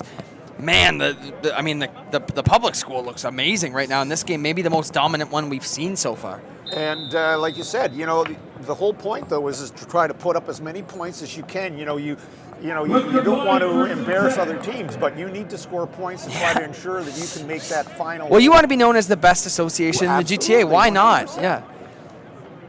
Oh, and a little miscommunication there. He'll just take a knee. Smart. We're going to see that, Dan. We're going to see our fair share of those little miscues, of course. So that gold helmet would be right now for the Toronto Public would have been a Lawrence Park helmet, but you can expect that to happen, right? Going the wrong way on a run play that you haven't had a lot of chance to practice. Yeah, still Mihailo Grahievich in at quarterback from the Etobicoke, I believe it's Etobicoke Rams. Is that right? Yes. I get confused. We do a lot of work at the OSFL. They're the Etobicoke Eagles. So right. Yes. Well, that's right. The Etobicoke Eagles would be, of course, the summer league. Yes. The Ontario OSFL. Yes. Grahievich fires one too high for his receivers. So Dan, let me ask you this: if you're the Lhasa head coach, whoever it is from either Holy Trinity or Brooklyn, and his staff, what are you telling your guys where you've kind of gotten a lot of points put up on you in the last 2 games? Well, unfortunately, you're in this situation where you don't really even know all the players, right? So it's tough. Well, it's only 2 teams, so you might know a good amount of them. True, but I mean, the trouble is though, they can't run the ball right now. They haven't been able to, and they're having a hard time protecting the quarterback. And when your line isn't really doing the job, it's going to be a long day, no matter where you're playing and how you're playing. It's 3rd down and long. Remember, there's no special teams in this game, so we'll always be going for it. Grahievich looks to his left. He's going to loft one, and too long. So Lhasa able to get off the field, get their offense back on here. Well done. Well done that time with the defense. But again, as we talked about right from the start, this game really isn't about winning or losing, right? No, the coach's point of view. No, of course not. It's trying to give you want to give every player on your team an opportunity to be able to touch the ball or showcase what they have. So sometimes you're calling plays for the benefit of that player. Like, you have a running back you want to give the ball to, or you have a receiver who hasn't had a look so far in the game. You want to give him. So you're not really thinking about what the best play is. You're thinking about trying to be able to give everybody an opportunity to contribute. Game 4 coming at your way next time. That's going to be the Catholic School Board taking on ROPSA. Neither team playing in this one right now. Lhasa takes over, though, and a nice completion to get things going as they hit number 5 on the out route. That's going to be Jack Bruyette out of Brooklyn. And you were asking what they need to do. That's exactly what they need to do. Calm down, move the ball a little bit. Maybe like you said, you don't have to throw the big bombs. Just get a couple of first downs. And it's amazing if you can start completing these little shorter passes, how that might open up, the longer ones, right? Yeah. Just in the same way teams take deep shots, just so they can complete the underneath passes later in the game. 11 minutes and running time for this Lhasa offense. Quarterback drops back, looks to his left, fires one. He has a man, and that's caught Dan. Breaks a tackle, almost goes all the way. How about that connection? Quarterback hits his man, number 5 there. Jack Broyette once again. Great throw, great catch, a nice route. Just ran a little corner route, and look at what a great job catching the ball overhead. And he just got tripped up a little bit, or else he was going to be able to go in and score. And that was the Brooklyn to Brooklyn connection there, Dan. That's Lucas Burley hitting his man Jack Broyette, both out of Brooklyn. When in doubt, just go to your teammate that you know you can rely on. Well, the thing is, you sort of have an idea of what type of balls he can get to and how far you have to lay it out in front of him and so forth. And that time it was done to perfection. What a great combo that was. Burley drops back again here on first down, fires it to the right this time, looking for Broyette again, I believe. First down pass. Gotta give Broyette a little bit of a break now. Well, the one thing is if you're going to throw that ball, you're going to throw a long sideline ball. You can't have a lot of air under it. It just gives. Got to be a bullet. Yeah. It's got to be a bullet. So if you're going to throw those, it's better to either throw the ball deep into the corner on the short side, or you've got to throw it over the middle with a little bit of speed. So let me ask you this, Dan. Who do you think has looked more impressive today? Has it been the Toronto Public or Team Ropsa? I think Ropsa so far, but that's the beauty of this format is we're going to get a chance to see how they play against each other a little bit in a few games. And a nice little sliding grab there by Team Lhasa. And again, they're just taking advantage right now of what the defense is getting, and because we said they don't have a lot of time to stand in the pocket, they're they're making sure that they're throwing quick passes that give the quarterback at least a chance to set up and throw the ball. So Dan, I think let's talk a little bit about the format while we have a second here, but I know last year it was more of an East versus West game, and this year they actually separated the 4 regions into their separate teams to do it this way, which has been pretty cool to see. Obviously a little bit confusing for us, but as this play goes nowhere. But last year, so how they did it last year was East versus West. How would they have done that with the 4 associations? Well, I think they might have. I think last year was even. I could be corrected on this, but I thought it was even divided by Young Street or whatever, and went East and West. East right? West, yeah. The problem with that is some players have a long way to go, to the practices, right? Yeah. I mean, and however, it's only one game. You only have the one game. I really actually like this little jamboree format much better, right? I mean, because you're staying within your association. There's going to be probably more familiarity with more pride, probably as well, right? You want to be the best, yeah. That does make that does make sense. You're playing for something, right? I mean, this is always my issue with I'm a golfer, so this was always my issue with live golf. I don't want to play for a made-up team that doesn't represent anything. I want to cheer for something. Like I want to cheer for, the Ryder Cup, either Europe or if it's the United States, or you want to cheer for your team like the Blue Jays. When you just make up a team, you don't really feel that connection, right? Yeah. So I agree with you. I think the fact that they're each playing in their association gives them something a little bit more to play for, a little more bragging rights. Totally. And that was a turnover, actually, so we're going to see the Catholic School Board once again with the ball. And a nice solid run up the middle. We do have a flag. Under 8 minutes to go now in this third game. Yeah, and that was Farley Dunphy from Richview. And again, you can tell the Richview with the red helmets with the big red R on it. And the good thing about this format as well is that the referees here are maybe are not quite throwing the flags as much as they normally would, right? Unless it's something that's really egregious that they're going to change the call. Like if somebody grabs if an offensive lineman grabs a player and throws him down, then you got to call the hold. Yeah, you right? have to. You have but to. But still, clearly they haven't had as many calls made in the last few games that we'd normally see. Definitely. We did see the one roughing the passer call earlier on, but you have to call those to protect the health of these players. But here we go, another deep pass. And this is really the first game, I think, Dan, we've seen the teams open it up where they're taking these deep shots consistently. Right, and that time, that was Jay Shepard again, who we've already seen catch a couple of balls, but a really nice job that time by the defensive back that just wasn't going to be, the safety who wasn't going to allow him to be beat over top. That was Travis Jalisseur from Holy Trinity that made the play on there. So here we go. T-Red comes line, second down. Public School Board, 6.5 minutes to go in game number 3 of this jamboree. And I believe number 4 will be the quarterback right now for the Catholic or the Public School Board. And he's going to take a one-on-one shot. Why not?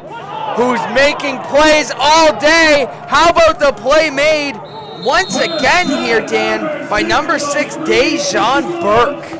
You know, I give Dejan, I give him a lot of credit that time. The pass was a little bit underthrown, but you know the quarterback just hung it up there and allowed Dejan Burke to make the really nice grab. He just used his size, went up and caught the ball, and high pointed it with his hands, which is one of the things you always want to teach receivers, 100%. right? That was and maybe gets away with a little bit of a push off. I know I've seen the Lhasa sideline going a little bit crazy over that, but I was a receiver. We never push off, okay? We're never, ever. No, I know you're lying, Dan. Yeah. 5.5 minutes to go. A great connection. Dejan Burke really putting his case in there, and I believe this is Jay Shepard. Once again, they've used him in a multitude of ways. Through the air, on the ground, Jay Shepard, I know he goes to Etobicoke High School and is a really good Etobicoke Eagle himself. So he was certainly one of their threats during the entire season and one of the standout players in the league.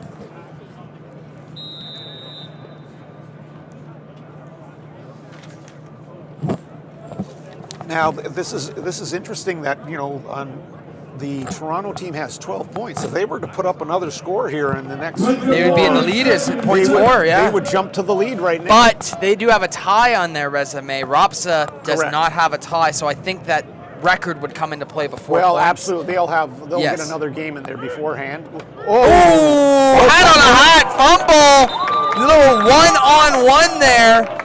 Lhassa's Elijah Felix with a huge hit. Yeah, that time Jay Shepard had barely a chance to catch the ball, and it was and almost got hit as soon as he caught it. So great, that was a really nice job that time by Lhasa to turn over the ball. Well, we've seen Lhasa really step it up over these past 5 or 10 minutes, as we do have a flag dropped here. Oh, we have objectionable conduct against the Lhasa team there, but clearly it was after the play was over, so they'll keep the ball. Well, even though people don't want to get hurt, Dan, no. And obviously this game doesn't mean anything for the schedule-wise, but there's still going to be some pride on the line. Anytime you put pads and a helmet on, hey, when you're out there playing, I mean, most of these players, they only know one thing. They have that competitive edge, especially at this caliber. Exactly, and that's why they're out here, is because they all have that sort of competitive fire. So every one of them still trying to do as best as he can. Of course, 3 minutes to go. Game number 3 here as Lhasa takes over, looking to score their first points in their only 2 games that they will play here today. Unless they can come back and win this one, then they might have a chance at the championship. But here's a little stop route, and he's got his man again, Bruyette. So what we've seen here, essentially, Dan, is they're saying, hey, just go throw it to your favorite receiver on your league team, and let's try and get down the field. And quite frankly, the Toronto Public team here knows that there's only 2:47 left. I mean, if you just can't allow the big one over top, right? So they did, they made that one nice pass completion on the corner route earlier, but really, they're just probably saying, don't let anybody get past you, keep it in front of you, and just make them go down the field 5 or 10 yards at a time here. Burley drops back, second down, looking to his left, a bit of a wobbly pass, that's up for grabs. Really, 3 public school defenders had a chance at that one. Lucky it was intercepted. Yeah, that once he got it up in the air there, he just didn't quite get enough on it. And however, I will say the offensive line has been doing a much better job in the last 5 or 10 minutes protecting the quarterback, giving him an opportunity to throw. Well, they do have the advantage of these guys have definitely played each other, being only 2 teams. So you got to think that probably most of them are familiar with each other. But Lucas Burley and Jack Bruyette, that's really the connection. It's really cool, the little mini games you're getting inside the game, where it's like this drive means a lot for Lhasa, where they need to put some points on the board. Sure. Because they're not going to win this game. $1:40 left. I mean, 12-0. So heave deep, a better pass, but again in triple coverage. public school team all over it. And it was third down and long, so again, it's really difficult to throw over top of any of the teams right now. But I mean, you have no choice, and as you said, the format of this game really is telling you to do that anyway. Yes, yeah, you have to. So once again, we'll see the Public School Association, and we'll just call it Dan's Association because just to make it simple for my head, Northern and Etobicoke and Birchmount and others. Right. They will take over back on offense, and 50 seconds left, so we're basically going to get to see. So here's what we got, Dan. LASA, they go 0-2. They're going to be eliminated. That'll be it for them. Congratulations to all the players from Holy Trinity and Brooklyn who got to play in this format. Mm-hmm. But then conversely, we have the Public School Association. They're going to be 1-0-1. They tied the Catholic School Board Association. And then ROPSA, who hasn't lost yet. So it's all going to come down to can the Catholic School Board Association beat or tie ROPSA in Game 4? Sure. So did you get all that? I think you're right. I mean, I tried to keep up with you there, but no, you're absolutely correct. And a nice run here. So we're going to get maybe one more play before we take a short break and get ready for our last game, which will be the Catholic Association taking on ROPSA. Really, the pressure is on the Catholics. Is the Catholics, 100%. right? That's it. I mean, 100%. I mean, Toronto's sort of stuck their stake in the ground here. Toronto Public has stuck their stake in the ground and said, we've got our 12 points. ROPSA have already had a couple of touchdowns. It's going to be up now to the Catholics to try to move the ball on that really stout ROPSA defense that we saw. 100%. Well, stay with us for game number 4, the last of the round robin. We're going to take a short break and be right back.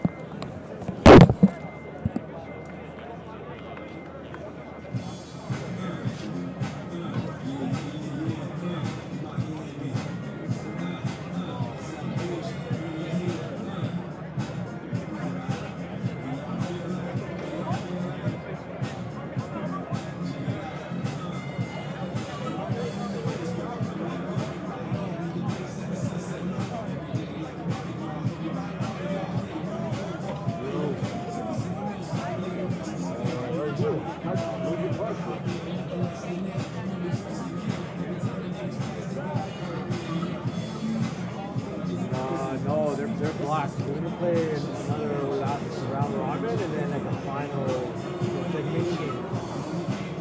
So we're going to play back to back. We're going to play now and then they'll probably win that and then go to the championship.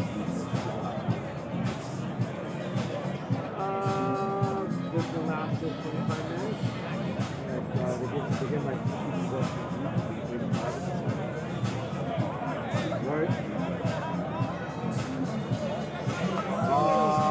I'm illegally parked, but I'm watching this.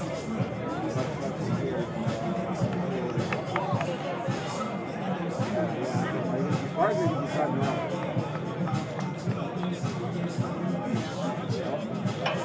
Are you walking in?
Okay, welcome back to game number 4, the finale. Okay, here we got a minute here to talk about the exact format of this. So this is Jamboree style format. We've already seen 3 games.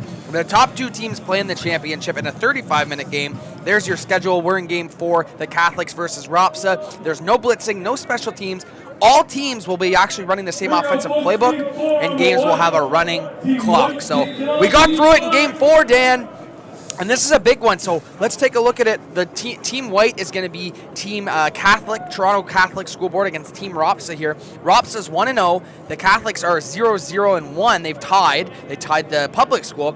Public is 1-0-1, and Lost is essentially eliminated with their 0-2. Right, and so, if Ropsa is thinking strategically here, then they're just trying to take time off the clock and limit the other team from holding on to the ball. Or they're going to air it out with J.J. Robinson again to start this game, Dan. Team Ropsa. Well, the beauty of it is that it's not really a running the ball because it's just running time period, right? It's just that if they can control the ball and hold first downs. I mean, if they just go ahead and score, it doesn't matter anyways, right? I mean, clearly Ropsa's looking out for themselves. If they score another touchdown, they're in no matter what happens, right? But the Catholic team is the one that has to put up at least 12 points. At least 12 points, and then it comes down to a tie between those two teams. Well, in fact, it doesn't even matter if the Catholics were to lose 20, to lose by 20 to 13 or whatever. If they get 13 points, they'll beat Toronto. Well, no, the Catholics need to win this game because the Publics have a win. Oh, you're right. They've only tied. The Catholics need to win this game. Yes, you're right. It's just not total points. Yes, because I've actually been in jamborees where it's not about just the wins; points. it's just the points, right? I think that's how it is. I think the wins do matter. Yeah, you're probably right. Ropsa 1-0. Catholics have one tie. You would think, though, if you get a couple of touchdowns, you're probably going to win in this format. How about J.J. Robinson, Dan? An absolute strike! I hope universities are paying attention to him as he hits his man, number 81, up the seam, Isaiah Blackwood. Yeah, that was... How about this pass right here, Dan? No, this is awesome. Again,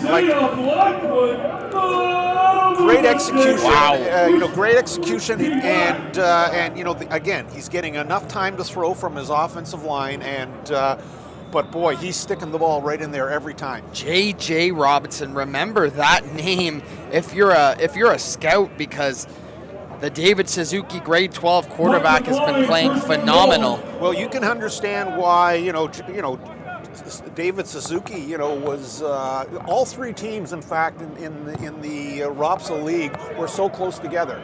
And here comes the handoff, looking for the corner, and he'll have it. Team Ropsa dominating this jamboree early on. The touchdown from number 8, that's going to be Isaac Lindsay. Yeah, he just did the little sweep end around, and there was nobody there. And again, they've already cemented their place in there because they already have their win. They now have more points than any other team. So we know that Ropsa will be there. Ropsa will be there. Well, I mean, if the Catholic School Board is able to come back and win this game, then it just becomes an absolute mess. Or if they tie. But Dan, let's just focus on what we can control here, and that's going to be Team Ropsa. I mean, in my opinion, Dan, Team Ropsa has looked like a well-oiled machine. The 2 teams of St. Roch and David Suzuki. Clearly, they have been the best sort of team. You're absolutely right. J.J. Robinson rolls to his left, looking for the pylon, and he will get there. Punches it in. Did they line up from the 10 or the 20 there? No, that was the short. That was the 1-pointer. Okay, 1-pointer. Yeah. Oh, no. They're putting 2 points on the board for that one. So, I think it's 15 and 10. Good question. I'm not sure. Is it 5 and 10 or maybe it's 5 and 10 or yeah. So I would guess that at the 10 it's got to be. Yes. That's the 2-pointer. It's got to be 5 and 10. So makes sense. So Team Ropsa, I think they're up to 20 points now. Our first team to break that 20 point because they had 12 in their first game, and now they get their 8. So up to 20 points. It'll be interesting to see whether or not the Catholic team can match the Mississauga team with their speed. Well, the run goes for the Catholic team, and he's trugging along here. That's going to be... Well, you know what? This is almost a microcosm of what we're going to see later on in the Metro Bowl. the Catholic League was really was dominated by running attacks.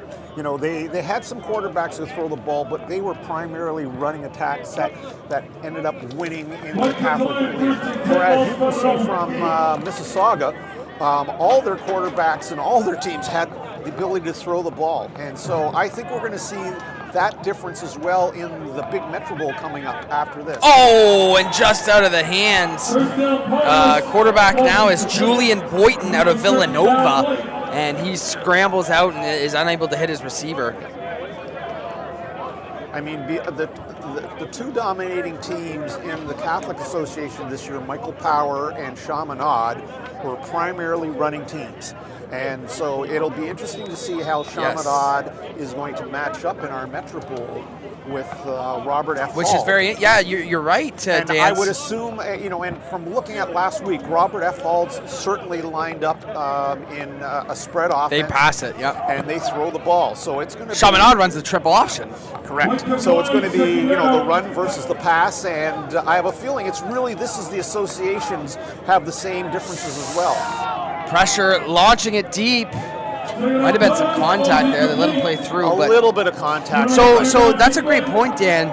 This is basically the Metro Bowl, right? This is because Chaminade comes from the Catholic school board, and then from ROPSA comes Robert F. Hall. Right, and I feel as though, especially watching last week, the defense for Hall is that they were incredible. They were great, and they had lots of speed, and and they were used to passing teams. So when they were able to stop the running game of Dwyer, when Dwyer went back to pass, they really could not struggled. solve.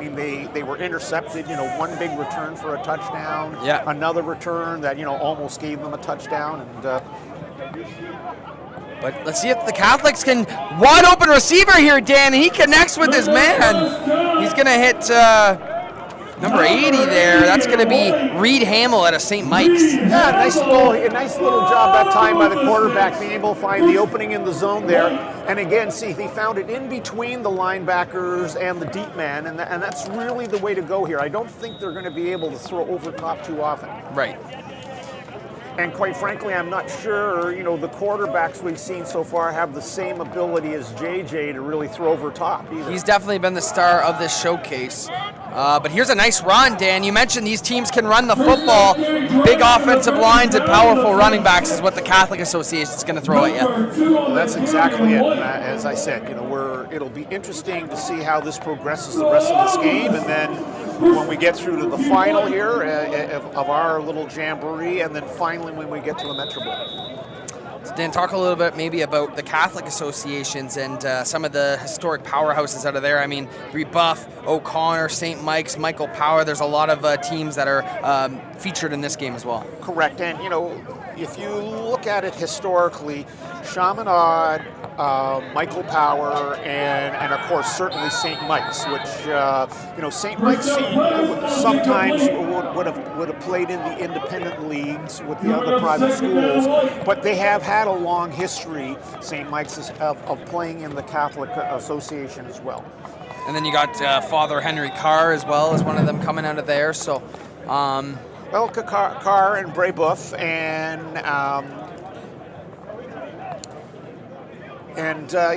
like I said, their association is actually spread out a little bit more around the city. Okay, gotcha. Whereas the public one is more condensed? Well, actually, the public one, in fact, it's really interesting the regions in which football, like in the center of the city, there are a lot of football teams, and in the west, there's a lot of football teams. There's not as many in the north, and there's not as many in the east. And what a sack here as Team Ropsa breaks through, led by big number 54. That's going to be Devontae Downer. Yes, and we said, really right now, the defensive line of the ROPSA seems to be the overriding factor in all of this, right? They've been able to stop every other team cold. They've been able to put pressure on the quarterbacks. I think, as a whole, other than JJ, who we've talked about at quarterback, I'd say this defensive line has been the dominating factor of all of these games so far. It's a good point. It's a good point. How about the programs at St. Rock and David Suzuki? And these aren't even the teams that made the Metro Bowl. The Robert F. Hall Wolfpack is the team that made the Metro Bowl. So very impressive. Well, even on a provincial level, Mississauga's also always had strong representatives, especially when I was running OFSA. And JJ Rob. Well, how about this? The Catholic School Board is not going away quietly. A great sack. They finally get to Robinson. That's going to be Jake Stadler from Michael Power. Right. And really nice job that time by Jake. And again, like I said, it's not like they lack size, right? I mean, they're big. They're big up there. They've got some size as well. The key is, can they put enough pressure on the quarterback that maybe they're going to have to try to run the ball a little bit, but I think really it's not an issue of defense. I think it's more is, can they move the ball, get the points they need to score. Free rusher there too. That always helps if you're Jake Stadler breaking through. So JJ Robinson for second down and about 20 yards to go now. He drops back, fires one to the left, wide open, but over the head. Really the only time we've said this today, but he misses a throw, Dan. Right. You're absolutely right. That was one of the few times that he had the time, he had the man wide open in the flat. He just overthrew him a little bit. But, the interesting thing I'm looking at is that because you're not allowed blitzers, they are allowed to stunt on the line, but, really, that's given the fact that you can't add that fifth person blitzing, I keep on thinking. Well, it's max 5. It's max. You're allowed to send 5. You're absolutely right. You're allowed to send 5, but by and large, most teams have been hanging back and sending 5. Oh, Dan! J.J. Robinson on 3rd and 20 connects with his receiver, and guess who? The best target he's had all day. That's going to be number 3, Amon Gruel. Amon Gruel. Tavante Bramwell is number 2. So. That's a killer for the Catholic School Board, Dan. Yeah, that was really a 50-50 ball, and Amon Gruel just out-battled the defender there for the ball and picked up a big big first down, and a big, huge gain. They've got the ball on the 20-yard line right now, and you sort of feel if they punch it in, it's probably the game here, given we're already halfway through. Yeah, and the Catholic School Board needs to win this game outright. Kind of a tough luck of the draw for the Catholic School Board, though, because they've had to play ROPSA and the Public School Board, which have been clearly the two most talented ones. So, late flag here. But to my point before, I guess you're absolutely right. They can bring 5, but I've been watching is that they've been sitting back, and most of the time they're only rushing 4 people. Yeah. That allows them to drop back 8 players, and that's why they've been so good against the pass so far, is that they are putting pressure on with just the 4-man rush. If you can get there with a 4-man rush, it doesn't matter what football level you're talking about, CFL, NFL, high school football, you're going to be successful. It's just the reality of it. Correct. But looks like we got some confusion down at the field. Obviously, the clock keeps moving. Yeah, and you're right. That's interesting. Is that they don't take into account the fact the referees have to sit there and discuss some of the plays here. But this looks like it's being called against ROPSA. Yeah, Team ROPSA led by David Suzuki, St. Rock, and obviously the Wolf Pack, who we will get to see later on. Battle for the Metro Bowl title, and you can see here far left, I believe that's Chaminade showing up here, Dan. Yes, they're in their green and yellow, their traditional colors that they've had. We got some nice sun coming through here, a beautiful day for football, the 40th annual Metro Bowl. This is the second last game. Obviously, we get to see who wins for all the marbles. And we know Robert F. Hall is also green. Oh, that's true. That could be Robert F. Hall. Chaminade is essentially the same colors as well. So. Robinson over the middle, hits his man. That's going to be Keyshawn Alexander. First time we've said his name. but it's impressive, Dan. It really is from this team Ropsa, because these are guys that probably play for the Peel Panthers, a lot of them, in the OSFL ball, who've just moved up to AAA at all levels. So obviously that they're going to have some talent there, but how about J.J. Robinson? Definitely a standout. Handoff goes up the middle, and Team Ropsa punches it in for their second touchdown of game number 4 of the All-Stars Showcase. Yeah, they've been really impressive so far. You know, you have to hand it to the Ropsa team. They've been able to dominate in almost all facets. They've run the ball when they've had to. We've seen JJ even pick up the ball on his own, and he scored a nice run on his own before. Their running backs pick up yardage, and of course his passing game has been the best, I would say, of all the teams we've seen. Israel Gulborn punches it in for Team Ropsa. And looks like they're lining up from the 10, which we now know is the 2-point play. And J.J. Robinson rolls out to his right. He fires one, and he's got his man wide open.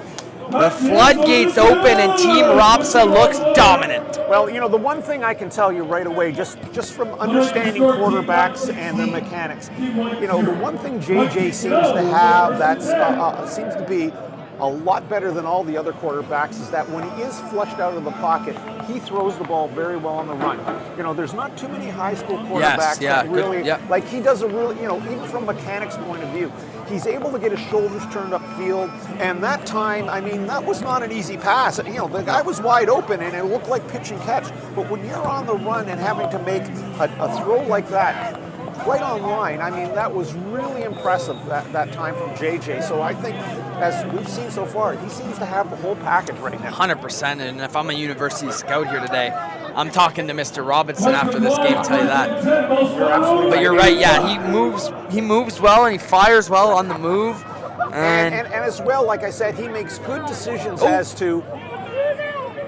Launched deep here by the Catholic School Board right at a Ropsa defender, and it's been all Ropsa in this one, Dan. Yes, you know, again, you know, I mean, they have to take shots. I mean, that's what they're going to do, but again, he had to throw the ball on the run, couldn't get enough air on it that time, and it was a little underthrown and a nice interception. And I'll be interested to see here if Team Ropsa has another quarterback that they'd like to throw in, because this would definitely be the time. Sure. I mean, Tavante Bramwell is the only one listed who is also the receiver, so maybe we get to see a little bit of Tavante Bramwell, but J.J. Robinson, I mean, no, J.J. Robinson's going to stick out there. Yeah, I guess.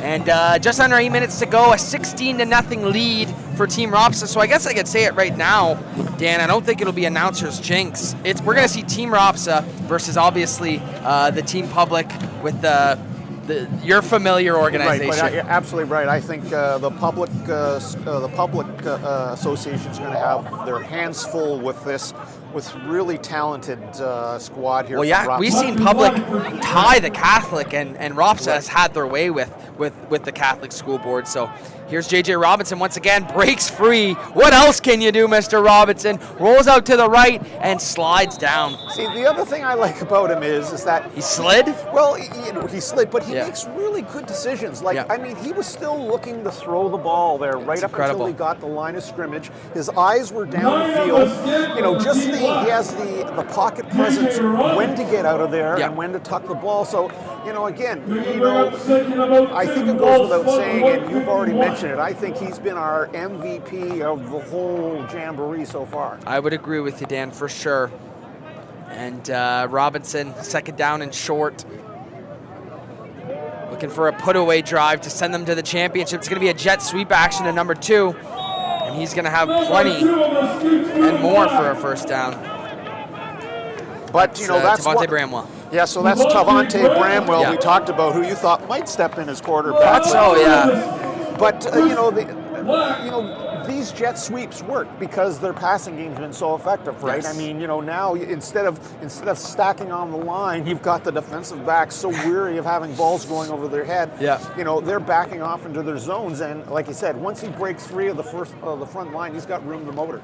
Helps when you have J.J. Robinson under center for sure, and the handoff goes here to a modest carry to Keyshawn Alexander, but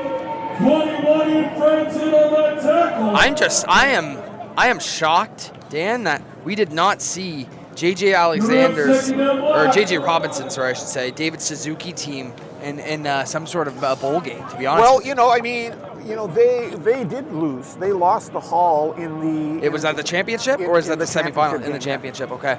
Yeah. Man, that must have been a good game. In fact, they did finish second during the regular season too, and you can tell just by some of the players out here the talent that they have. Yeah. Robinson drops back on second down, looking to his left, and he'll just throw that one away. Another good decision. What else is new from J.J. Robinson? Well, and it's interesting too because the presumptive sort of best team coming into this entire Metro Bowl, by many experts, was Dwyer. Yeah, and they got handled. And they look, and quite frankly, it was. I just thought it was an overwhelming defensive performance last week by Robert F. Hall. I mean, their offense scored 30 points, but I thought a lot of the points were just given to them. Yeah. And Paul Dwyer comes out of the Catholic or the public school. No, they were out of Lhasa. They were out of they're out of Lhasa. Okay. Yeah. Again, but they're one of those unknowns, right? Because we don't really, we don't see them as much. Robinson drops back, and a good pressure. We said this name a couple of times, but really applaud Jake Stadler from Michael Power, who's gotten some good, consistent pressure all day long, and they're going to get their offense back on. You're right. Yeah, no, okay, so there's Robert F. Hall to the right. That's the Wolf Pack over there. We got Chaminade to the left. Stay tuned, everyone, for the live 40th Metro Bowl game on TYSN. It says it's a 2 o'clock start time. We'll see. We had an overtime game. This is going to run a little bit late. We'll see what time that ends up starting, but make sure you stay tuned. So 3 minutes to go here. The Catholic board, Dan, looking for their first points of this jamboree. Try and end on a high note. We already know what our championship game is going to be. You're right. With 3 minutes left, you think they would like to at least be able to get up there and put some points on the board. And there was a little fake hitch. Well, here's a one-on-one, Dan, and it's going to be caught. A very nice catch along the sidelines as he hits Hugo Thomas. Yeah, it was just a little hitch and go to Hugo. He did a nice job, and the quarterback did a great job of just hanging in the air, giving him a chance to run under it. So they made a nice play. Very nice catch right there. Yeah. Hugo Thomas contorting his body in the position to make that catch. No, that was really well done, but it may be just a little too late here, but let's see if they can score a touchdown at least. 3 minutes to go. Quarterback drops back, looks over the middle, and a strike on the money. And here we go. The Catholic Association driving down the field. Wow, that was another really nice. The receiver just ran a seam pattern and just sort of hung in the seam there, and you can see, look, it just settled down. Really nice catch. Great throw, though. I mean, really well done. Ilzovi there on the catch, and new quarterback for the Catholic is Gavin Kelly, who we've seen in the first game. He's taken back over here to end this fourth game. Well, you would think with the way the clock is working here, I mean, I would quite frankly just be throwing the ball to give yourself any chance to, maybe hopefully get the ball back. Unfortunately, just the way it's going to work, I don't think they're going to be able to touch the ball again. I don't think they will. There's no special teams, obviously no chance for an onside kick. And if this was a real game, we know that 2 minutes in Canadian football can last an eternity, right? But this won't. They're not stopping the clock. This won't. So, but hopefully they can get in and get a touchdown leave this Jamboree Day with a touchdown at least. And nice to scare the Toronto team anyways a little bit here. Launched by Kelly into the end zone through the hands of Thomas. And there you go. There's the flag. Clearly 20 was for Robson, was doing a nice job, but he had his back turned to the receiver the entire time. So more often than not, the referee is going to throw the flag on that if he feels he impeded with the receiver at all. Yeah. Definitely, and that gives a fresh set of downs here for the Catholic School Board to punch it in for their first points of the day.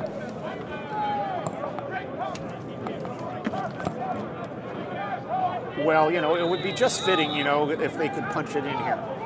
Yeah, definitely. And they have you said their strong running game. We've seen it early with Anthony DiFrancesco, and he's in there right now. Yeah.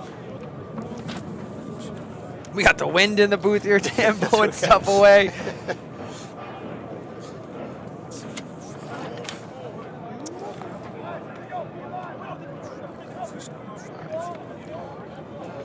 Well, and Anthony DiFrancesco, I mean, in the Catholic final, you know, was one of the featured players. He essentially carried Michael Power the entire time through, like. Yeah, and he's still battling. Yeah. You know, Anthony, you know, he essentially was the Michael Power offense, and he almost brought them back. You know, Chaminade was winning the entire game, and then he scored a touchdown right in the last minute. Well, they're trying to get one off right here, Dan. 1 second left, trying to get in the end zone. Well, remember, in Canadian football, you always get that extra play. Kelly launches it. Hugo Thomas in the end zone through the hands, and the Catholic Association will leave today with no points. So that means, Dan, we're going to have Team Ropsa, who has dominated. They've scored, I believe, I want to say 28 points today and given up 0. It'll be Team Ropsa taking on your beloved Public Toronto High School. Well, you know what? I would say my beloved Toronto Association is going to have their hands full with this Ropsa team right now. I believe so as well. Well, congratulations to Team Ropsa and to Team, to the Public Association and to all 4 of them, Dan, I'll say, you know, to show honestly, up. As we said, it's winning and losing really isn't the point. It's really about the individuals getting their opportunity to show their stuff. But having said that, I think, as you said correctly before, there is a little bit more pride when you're playing for an association, and I think that's important. 100%. And I will not throw it away here because I believe we're going to get right into this 5th and final championship game between Team Public and Team Ropsa. So what do you like out of what does Team Public need to do to stay with this Ropsa team? Well, first of all, I think for me it's going to be how well can the offensive line, either protect the quarterback or allow them to run the ball a little bit, which, no team facing Ropsa has really been able to do. No. I mean, their defensive line has been overwhelming. Their front 4 has really paid dividends. I'm pretty sure. I think you get the impression that that the Ropsa team is going to at least put up a touchdown or 2. So, you're going to have to score here. They're going to have to find a way to move the ball against Ropsa, which has been really difficult. Now, give a lot of credit to the Catholic Association. They were able to get the ball all the way down, and probably, they could have had a touchdown quite easily there. But, I think, the trouble is that they've got size on the defensive line. They've got speed from their linebackers, so it's hard to run wide on them. They can put enough pressure with just their front so that the defenders can all drop back. And they have enough speed that by and large they can play cover 1 where they're playing man-to-man all over the place. And the pressure they put on the quarterback forces the quarterback to have to throw the ball early anyway. So they've got a tall order right here, but you never know until the teams play. Well, how cool is this, though, at field level? Right at midfield, we got Billy the Buffalo from the Buffalo Bills, along with Daryl Talley and Donald Jones, some of the stars of the Bills franchise. As a diehard Bills fan, it's really super cool to see them coming out and support this event, Dan, and being so close to the border. I'm sure that most of the Torontonians are Bills fans. Yeah, absolutely true. And just as I am a Bills fan and a Raiders fan, to say that much, but I remember Daryl Talley back in the heyday of the Bills. Absolutely. And in fact, big part of those 90s teams who obviously broke a lot of people's hearts, but still had some great success. Well, we one of my teams that won a championship, we were invited down to a Bills game, and at halftime, what my MVP of my team was honored at halftime. And very I just cool. remember Jim Kelly and some of the other stars at the time, lining up and shaking our hands, and it was certainly something I will never forget. Very cool. It's very cool to see them support this event and be a part of it. So really cool for these kids to be around Billy Buffalo, and they obviously got a huge win against Tampa this past weekend, and they'll be taking on Houston actually tomorrow night. Right. It's Thursday night football. They'll be taking on the Texans. Right, and Buffalo's in this unique situation though right now, is that they've got the very hard schedule because they were a first place team. They always are going to get a harder schedule the following year. but they're 2 games behind and in the New loss England column as well too. Against New England, which has been sort of the surprise team this year, and Derek May. So. Well, we don't like to talk about too much about New England there. They had their heyday, Dan. You're Let's right. just let's gloss right over them. I'm willing to do that. Well, here we go, though. I believe we're almost set for the championship game of this jamboree. It'll be Team Ropsa taking on the public schools, and I think clearly the two best teams out of the 4 that we've seen today, Dan. But congratulations to all 4 associations for a one-of-a-kind event, really.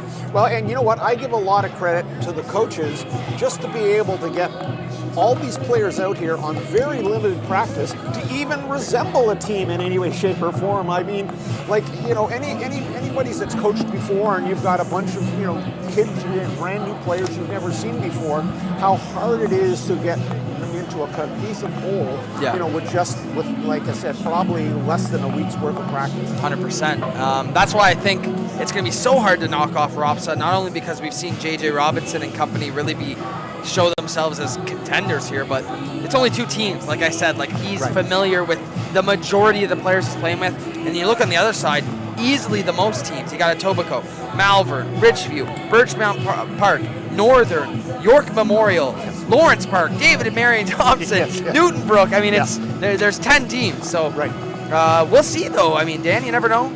And congratulations, though, to these 4 associations.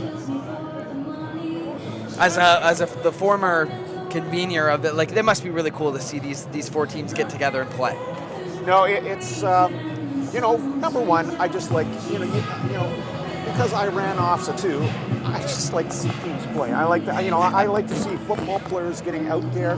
You can see that when they get on the field, the emotion they have, for these championship games. The players are giving it all, and the one thing I love most about sports is when the participants care and they're doing, and they play every play as it's their last play. And for some of these players, like we said, especially some of the seniors, these could be their last football games they ever play. 100%. I mean, some of them like their last team sports they ever play. Not all of them are going to be going to university and playing or moving on to the pros. So, but that's the other thing. We may be saying players out here, we're going to say, hey, remember back to the All-Star game, when they're starring in the CFL or... Yeah, 100%. And especially if they get to the university level, you can look back and say, I remember, J.J. Robinson right now, or some of the other notables that we've had so far who have stepped up and really shown their ability. And it's interesting to see how the cream does rise to the top in these type of events. 100%. Glad that we got you for this one, Dan, because obviously your northern school and the association in it get to play in the championship version of this. And it'll be fun to watch. And like I said, a whole lot of admiration though so far for the Ropsa team. 100%. I think we can both agree they're the favorites, but. We got 25 minutes on the clock. It was supposed to be a 35-minute game, but I think they're going to stick with 25 because of how close we are to the 40th Metro Yes, Bowl. you're absolutely right, because you're 100% correct. It took a little bit too much time, and they don't really want to delay the start of the Metro Bowl game, which is really the whole point of today anyway. Cream of the crop for sure. But here we go, 25 minutes on the clock, and we're ready for action. Down at field level, we got the Public Association taking on Ropsa. Team red, team black, here we go! And we'll see. It'd be really tough for Ropsa. They've dominated so far today. If the Public Association come out and kind of establish a drive early on, that might send them into a shockwave there with how good they've played. Well, I think it's going to be really important right off the bat to see whether or not they can protect Ravitch or for Etobicoke to see to make sure he has a chance to throw the ball and to see if they get a chance to move the ball down the field. You can make a real statement right here if you're the Ropsa defensive line or the defense. If they just stop them cold here, it'll just already work on the negative thoughts they have about them. Yes. Grajevich drops back, trying to set up the screen, but Ropsa is all over it, led by number 7, Ayo. Well, you know, they tried to do something positive right off the bat with just running a hitch pass, but, you know, you'll see right now they missed the safety coming in here, and he just had a free run in there. You know, really the wide receiver had to get quicker on the block to give the number 2 receiver there a chance to catch the ball and go. So obviously not the start they're looking for. No, Grajevich. that wasn't the start. No, but here we go. Running clock going. Championship game between the Toronto District Public Association and Team Ropsa from Peel. Grajevich drops back, looks over the middle, has his man Shepard, but just a little bit too far. Yeah, you know what?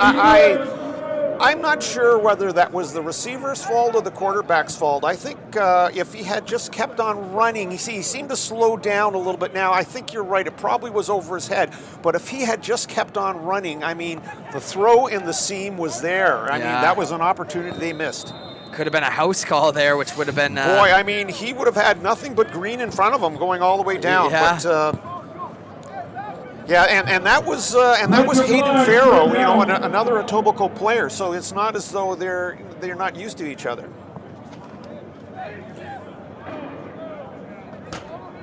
Grajevich drops back, looking for Jay Shepard once again. Shepard in the air, and double coverage. They're keying in on Shepard, and this time Ropsa's having none of it. Yeah, unfortunately, you know, being a former coach, you know, right there.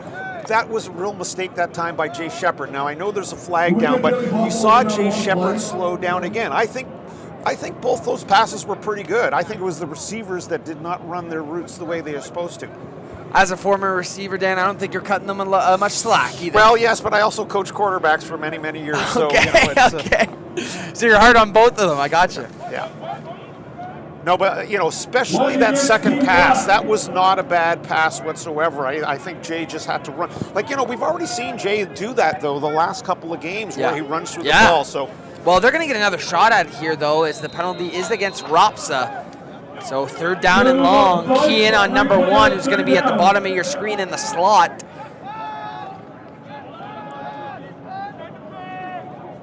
Grajevich still the quarterback, the Etobicoke connection. But they're going to hand the ball off here, Dan, on 3rd and long, which... Well, you know, it's interesting. I saw them only really bring 5 guys once in those first 2 or 3 plays, and certainly that time they only brought their front 4. Yet again, they were able to sort of put enough pressure, and certainly they were able to run against it. So, you know, this is exactly what Ropsa wanted to do. You know, and instill the notion that it's going to be very tough to move the ball against us, and now we'll see what JJ can do against the Toronto Public defense. The good thing is they're going to start at the 35 no matter what. So yes, I guess just conceding the not trying to throw an interception there. I guess that's the move there by Toronto Public School. You know, I guess so, but you know, on the other hand, there's really nothing to lose. Yeah, I would have thrown it. I would have thrown it. Other than, you know, maybe a pick 6. Yeah. JJ Robinson, here we go. Takes over in Team Ropsa, who has been very difficult to stop. He drops back immediately, jumps up in the pocket, fires a strike, Dan, and he's got 1 man to beat, and he will beat him. Play 1 for Ropsa on offense, and it's a touchdown. You know, right there, that play encapsulates everything we've said about JJ today. If you saw, he got forced out of the pocket. He had to throw on the run. He made a brilliant throw on the run. I mean, again, that looks so simple, but just the ability to throw that ball, fit it into the seam. In stride, too. In stride. I mean, that was a really, really, clearly JJ right now has set himself up as being just, you know, a complete notch above all the other quarterbacks we've seen so far here. So, again, I can't extend, enough platitudes right now to JJ and his ability. And also shout out, Dan, to Isaac Lindsay there, who not only caught that ball, but made a nice subtle move to change the angle of the safety and get in for the touchdown. Well, very reminiscent of. Oh, look at this, Dan. I mean, he is putting on a clinic throwing the football. Yeah, I mean, and all the receivers are looking like George Pickens did, on the weekend, when he gets his yaks, runs after the catch. They seem to have the breakaway speed and so forth. So far we're seeing an excess of talent right now coming out of the Ropsa team, and just the way they've been able to move the ball on offense and stop on defense. Well, this bodes well for the Robert F. Hall Wolfpack in their Metro Bowl game against Chaminade coming up. Well, and again, when we get into that game, certainly our pregame is going to be about the Robert F. Hall has the ability to run or pass. Yes. And their defense. And their defense. Whereas I think, the Chaminade is more of a run first, pass second type of offense. But we also did see with Chaminade, as we break down that game a little bit, Malik Oklu, who's their fullback out of that triple option, he got hurt last week. We'll have to see if he's in this game. Absolutely. That'll be a huge factor. That is a huge loss for them if he isn't playing, or at least playing, at 100%. Subtly, yes, yeah. But, until we see it, I still think, you have to, Chaminade's defense, has looked very strong for me the couple of times I've seen them play. So, definitely. But will they have come up a team that passes as well? They probably will not have seen a team that will pass as well as Robert Hall or the Ropsa teams do, because clearly their passing ability has been a step above. And it's very interesting to see how the different associations all have different strengths. That's been the really cool part about this game is obviously Ropsa's very talented through the air. You had the Catholic School Board; they were really good at running it. The publics that you kind of balanced a little bit of passing, a little bit of running. So it's been cool to see. That's correct. In your short time seeing them, your synopsis is quite well. One-on-one, and that's a player they got to watch out for, though, as well on the other side, because we've seen Dejan Burke make some great plays. If we get the replay again, you'll see the receiver stopped running just in the last step or two, and if he had kept on, and then he jumped up and the ball was over his head. A lot of that is communication, though, as well. 100%. Dan, Again, it's so difficult here where you're not used to that quarterback or whatever. But I guess my point is that I think the quarterback has thrown the ball well 3 or 4 times in a row, and I think the receivers have just been a little slightly out of step. Well, I'll say this too, Grayevich trying to hit Dejan Burke. They are from different schools, Malvern and Etobicoke, so it's not the same as J.J. Robinson hitting Tavante Bramwell, who he's throwing to all the time, right? But we saw Burke make a couple of really nice catches last game as well, We did. And watch out for him here, they throw it over the middle, and that ball is intercepted by Team Ropsa, and the route. Interesting. It looked as though the receiver may have stumbled, or he might have. Let's see. Here's the cutter coming right across here. Oh, and I see what he sort of got. That was bordering right on being legal or illegal, because there was definitely contact. There was some contact there, but what the contact did, it slowed him down, so he wasn't where the ball was going to be. Yeah. Right. So that's. But I'll tell you, there was a lot of people he had to run through to get to that ball. Yeah, 100%. So here we go. Team Ropsa is going to take back over here. And oh no! Wait a second. They did call a penalty here. Oh, okay. So public school board will keep it. Wow, they don't even have the benefit of the replay. Yeah, I know. Good for them. But I definitely thought that it definitely caused the interception. For sure. But this Team Ropsa front seven. Oh, and a late flag. Probably unnecessary roughness there, and that's going to kill Ropsa again here, Dan. Yeah, Toronto's getting the benefit of some calls here. That was probably a little unnecessary. But it's keeping their drive alive here. Well, I don't think the public school board is going to be complaining at all about this happening, because it gives them a shot. So the one thing I think the public has a chance here for is that they are playing a lot of man coverage, as you would probably expect in this type of format, right? You don't have a lot of time to teach complicated zones and matchups and things like that. And I think right here, this matchup right here, just with the size of number 6 for Dejan Burke, I think you can throw the ball up for him and make it work.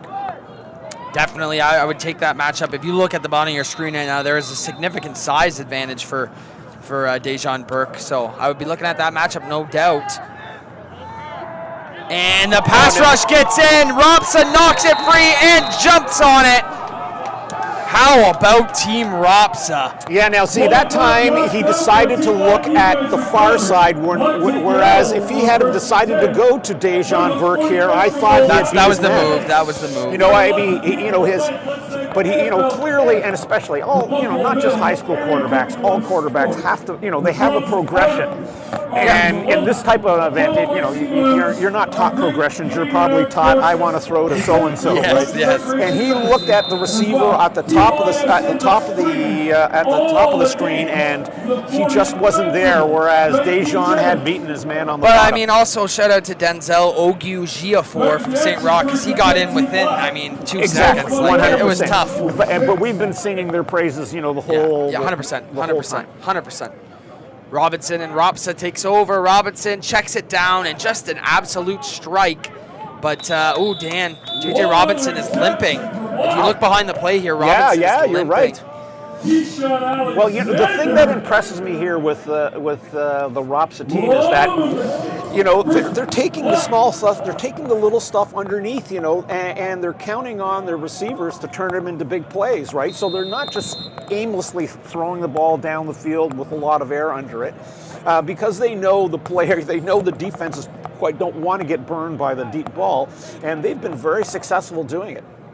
But I think that is something to watch, just to see the status of JJ as we go along here. Yeah, 13 minutes left. The last thing they want to do is him to get hurt in this game, but they also need him to win it. So, well, you never know. We may end up seeing Tavante Bramwell. Well, right now it's still Robinson, and right now it's still the Robinson show as he hits. That is Tavante Bramwell on the catch, and some more of the same here, Dan.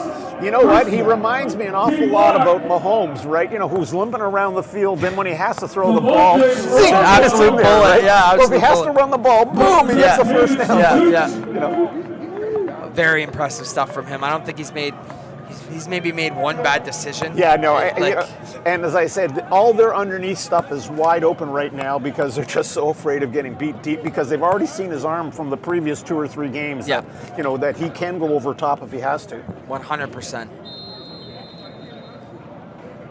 So Ropsa up 8-0 in this game. I know we have no scoreboard, but it's been hard to follow along with this. 8-0 Ropsa. This is the final championship game of this All-Star Showcase. 8-0 Ropsa, and they are driving, led by J.J. Robinson, who's going to drop back on first down, and we're going to get a flag as the clock still continues to run. Yeah, unfortunately, the slot receiver, you know, just crossed the line a little bit early. You know, it's one of the things you see in the CFL. You would swear that the receivers are across the line beforehand, but that time he clearly had crossed the line before the ball was snapped. Communication, again, not the best in these formats, but... Well, you know what? I mean, it all depends, you know, on the quarterback and the center and, you know, how the snap comes up, right? And you're exactly right. You know, if you're from a different team, you don't know if he has he delays a little bit in between or whatever. You're trying to time it, and it can really be difficult. 100%.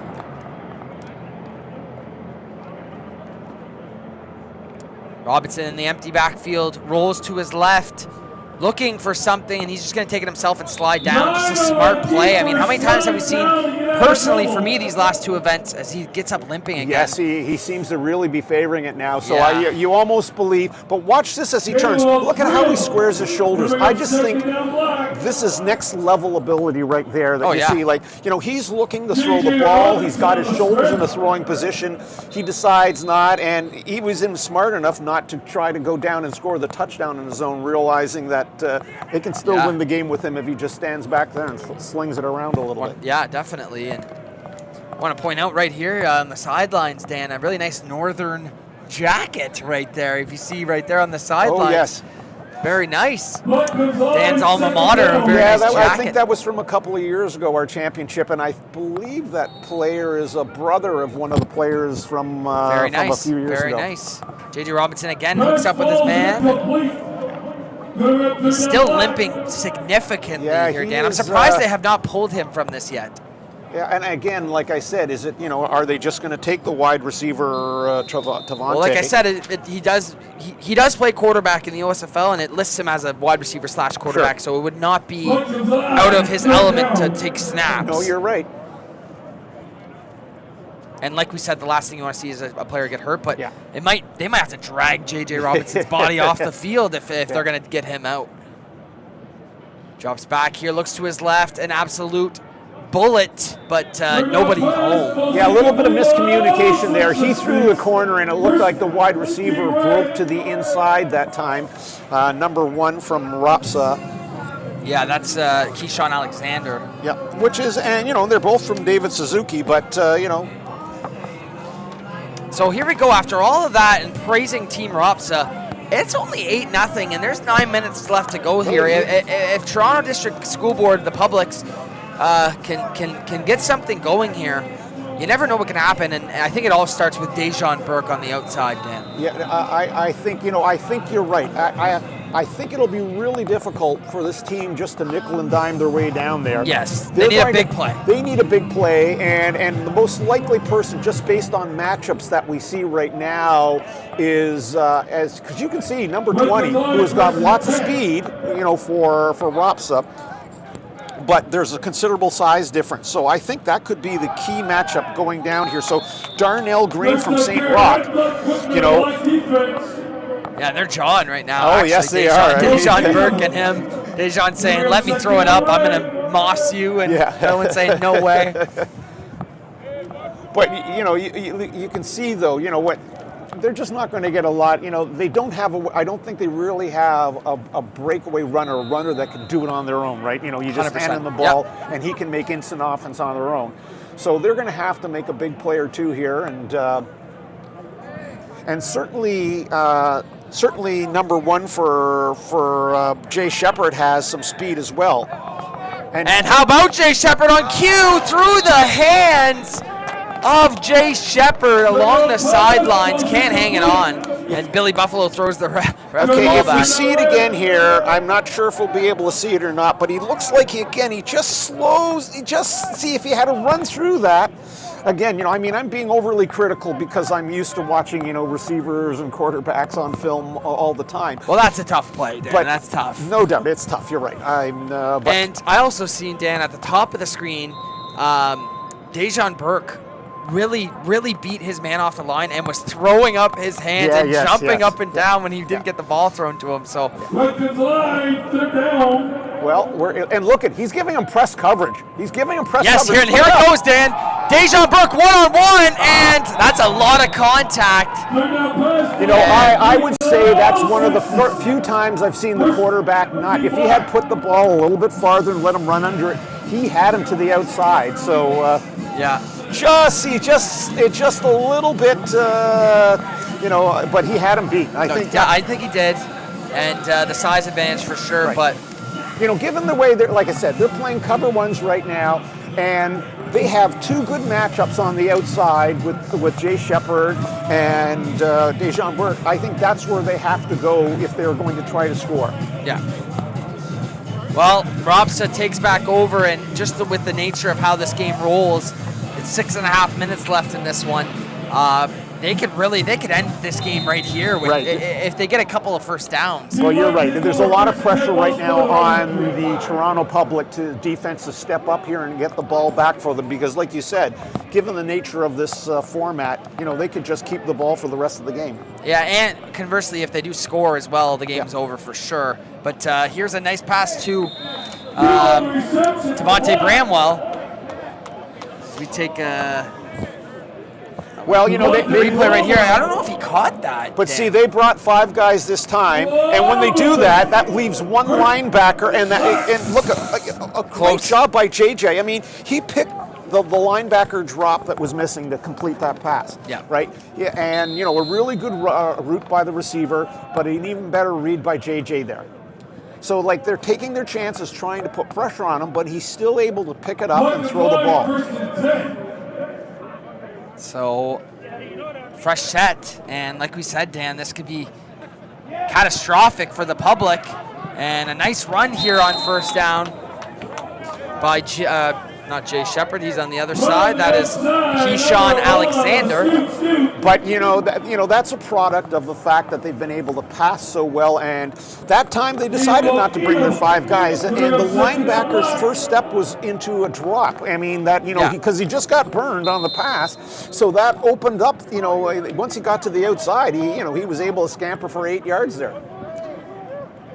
And they're going to keep it on the ground, but how about the public school board getting through? Big number 50 in the backfield, making that play. That's going to be Adrian Stangetta.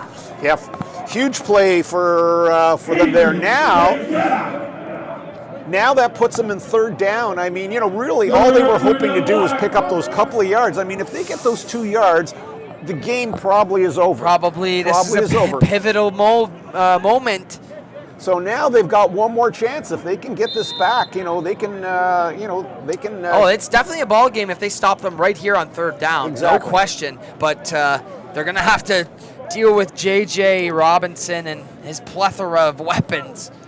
Huge moment. I think a 1st down pretty much ends it, Dan, but we might have something here. Well, I think they're going to rush 5 people and just hope they can cover man-to-man. Yeah, they're showing blitz. All they can do is rush 5, though. J.J. Robinson gets rid of it, and right at the marker and more. 1st down, Ropsa. There is a flag in the backfield, Dan, but I believe that was illegal blitz because they definitely sent more than 5 there. It sure looked like it, but they called offside anyways. But you're right. It looks like they sent 6 guys that time. And that'll be a 1st down for Ropsa. And essentially, at this point, it's going to be very difficult. Very difficult. And like you said, I was watching, and they had their two linebackers threatening, and you expected one of them to drop back, but they both came that time. Yes. And so regardless, he still got the pass away, and they still picked up the 1st down. 1st down and 10.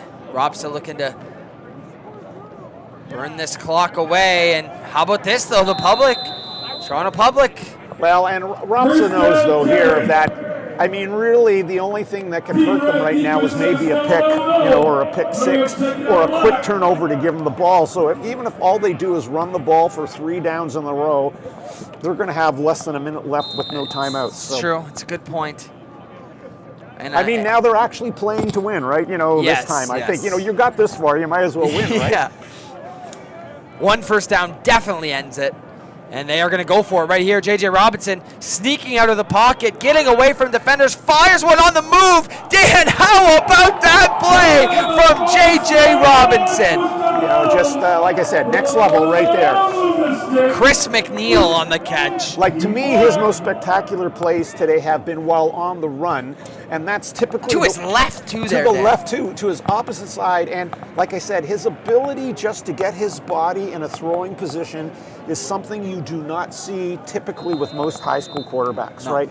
That is really something special that we've seen today. I mean, I don't think there's any question if you're handing out an MVP who it could be, right? Oh, Dan, come on. Absolutely. 1:30 left, and all they really need to do is run the ball 3 times. They just have to hold on to it is what they got to do. And, hey, shout out to the Toronto public, though. I mean, every other team they played, they at least beat by 2 scores. Right. This one, as long as they can hold them out of it, and they really had a shot offensively. Yeah, I mean, and you can see he's still, he's halfway from coming off and staying, but I guess I think he looked at the time and said, okay. I will take J.J. Robinson at 30% over a lot of players at 100, if you know what I mean. 100%. Yeah. So, but they're taking their time now. But certainly, especially in this game, what I've seen is that ability to read the pressure and get out and still throw the ball is what set them apart.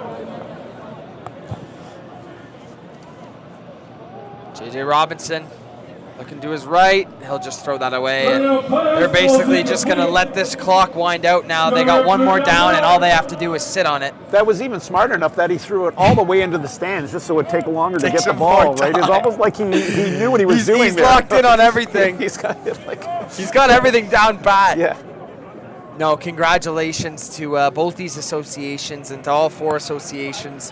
and to all of Toronto high school football. I mean, Yes. really it's just a celebration of Toronto high school football. Yeah, no, is- exactly. is what this is. This is what it's all about, and certainly we have a whole plethora of university coaches sitting in our middle section Yes, here we that can I'm see sure that. are just sitting there and Marveling at Mr. Robinson. taking notes furiously, right? So last play in this one, why not make it a score, says Robinson. Oh, But great play by the defender there. Dan, that's going to be number 7.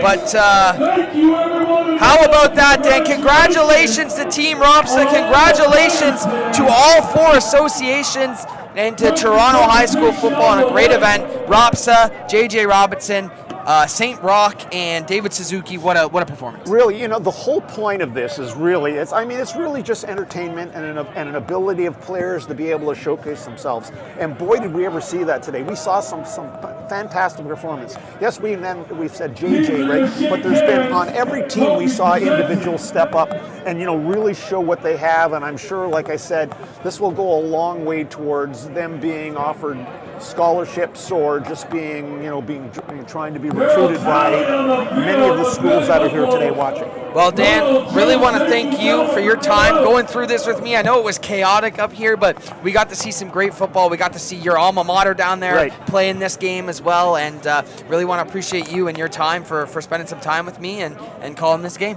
Well, and I want to thank you for your ability to be able to pick out those names, off of our score sheets here. That's really fantastic. True professional, eh? All right, folks. Well, that'll be it for this game. We'll jump away. We got to get set up for the 40th Metro Bowl coming up. Want to thank Dan again, and we'll see you in, I think, probably a few minutes for the 40th Metro Bowl. Robert F. Hall Wolfpack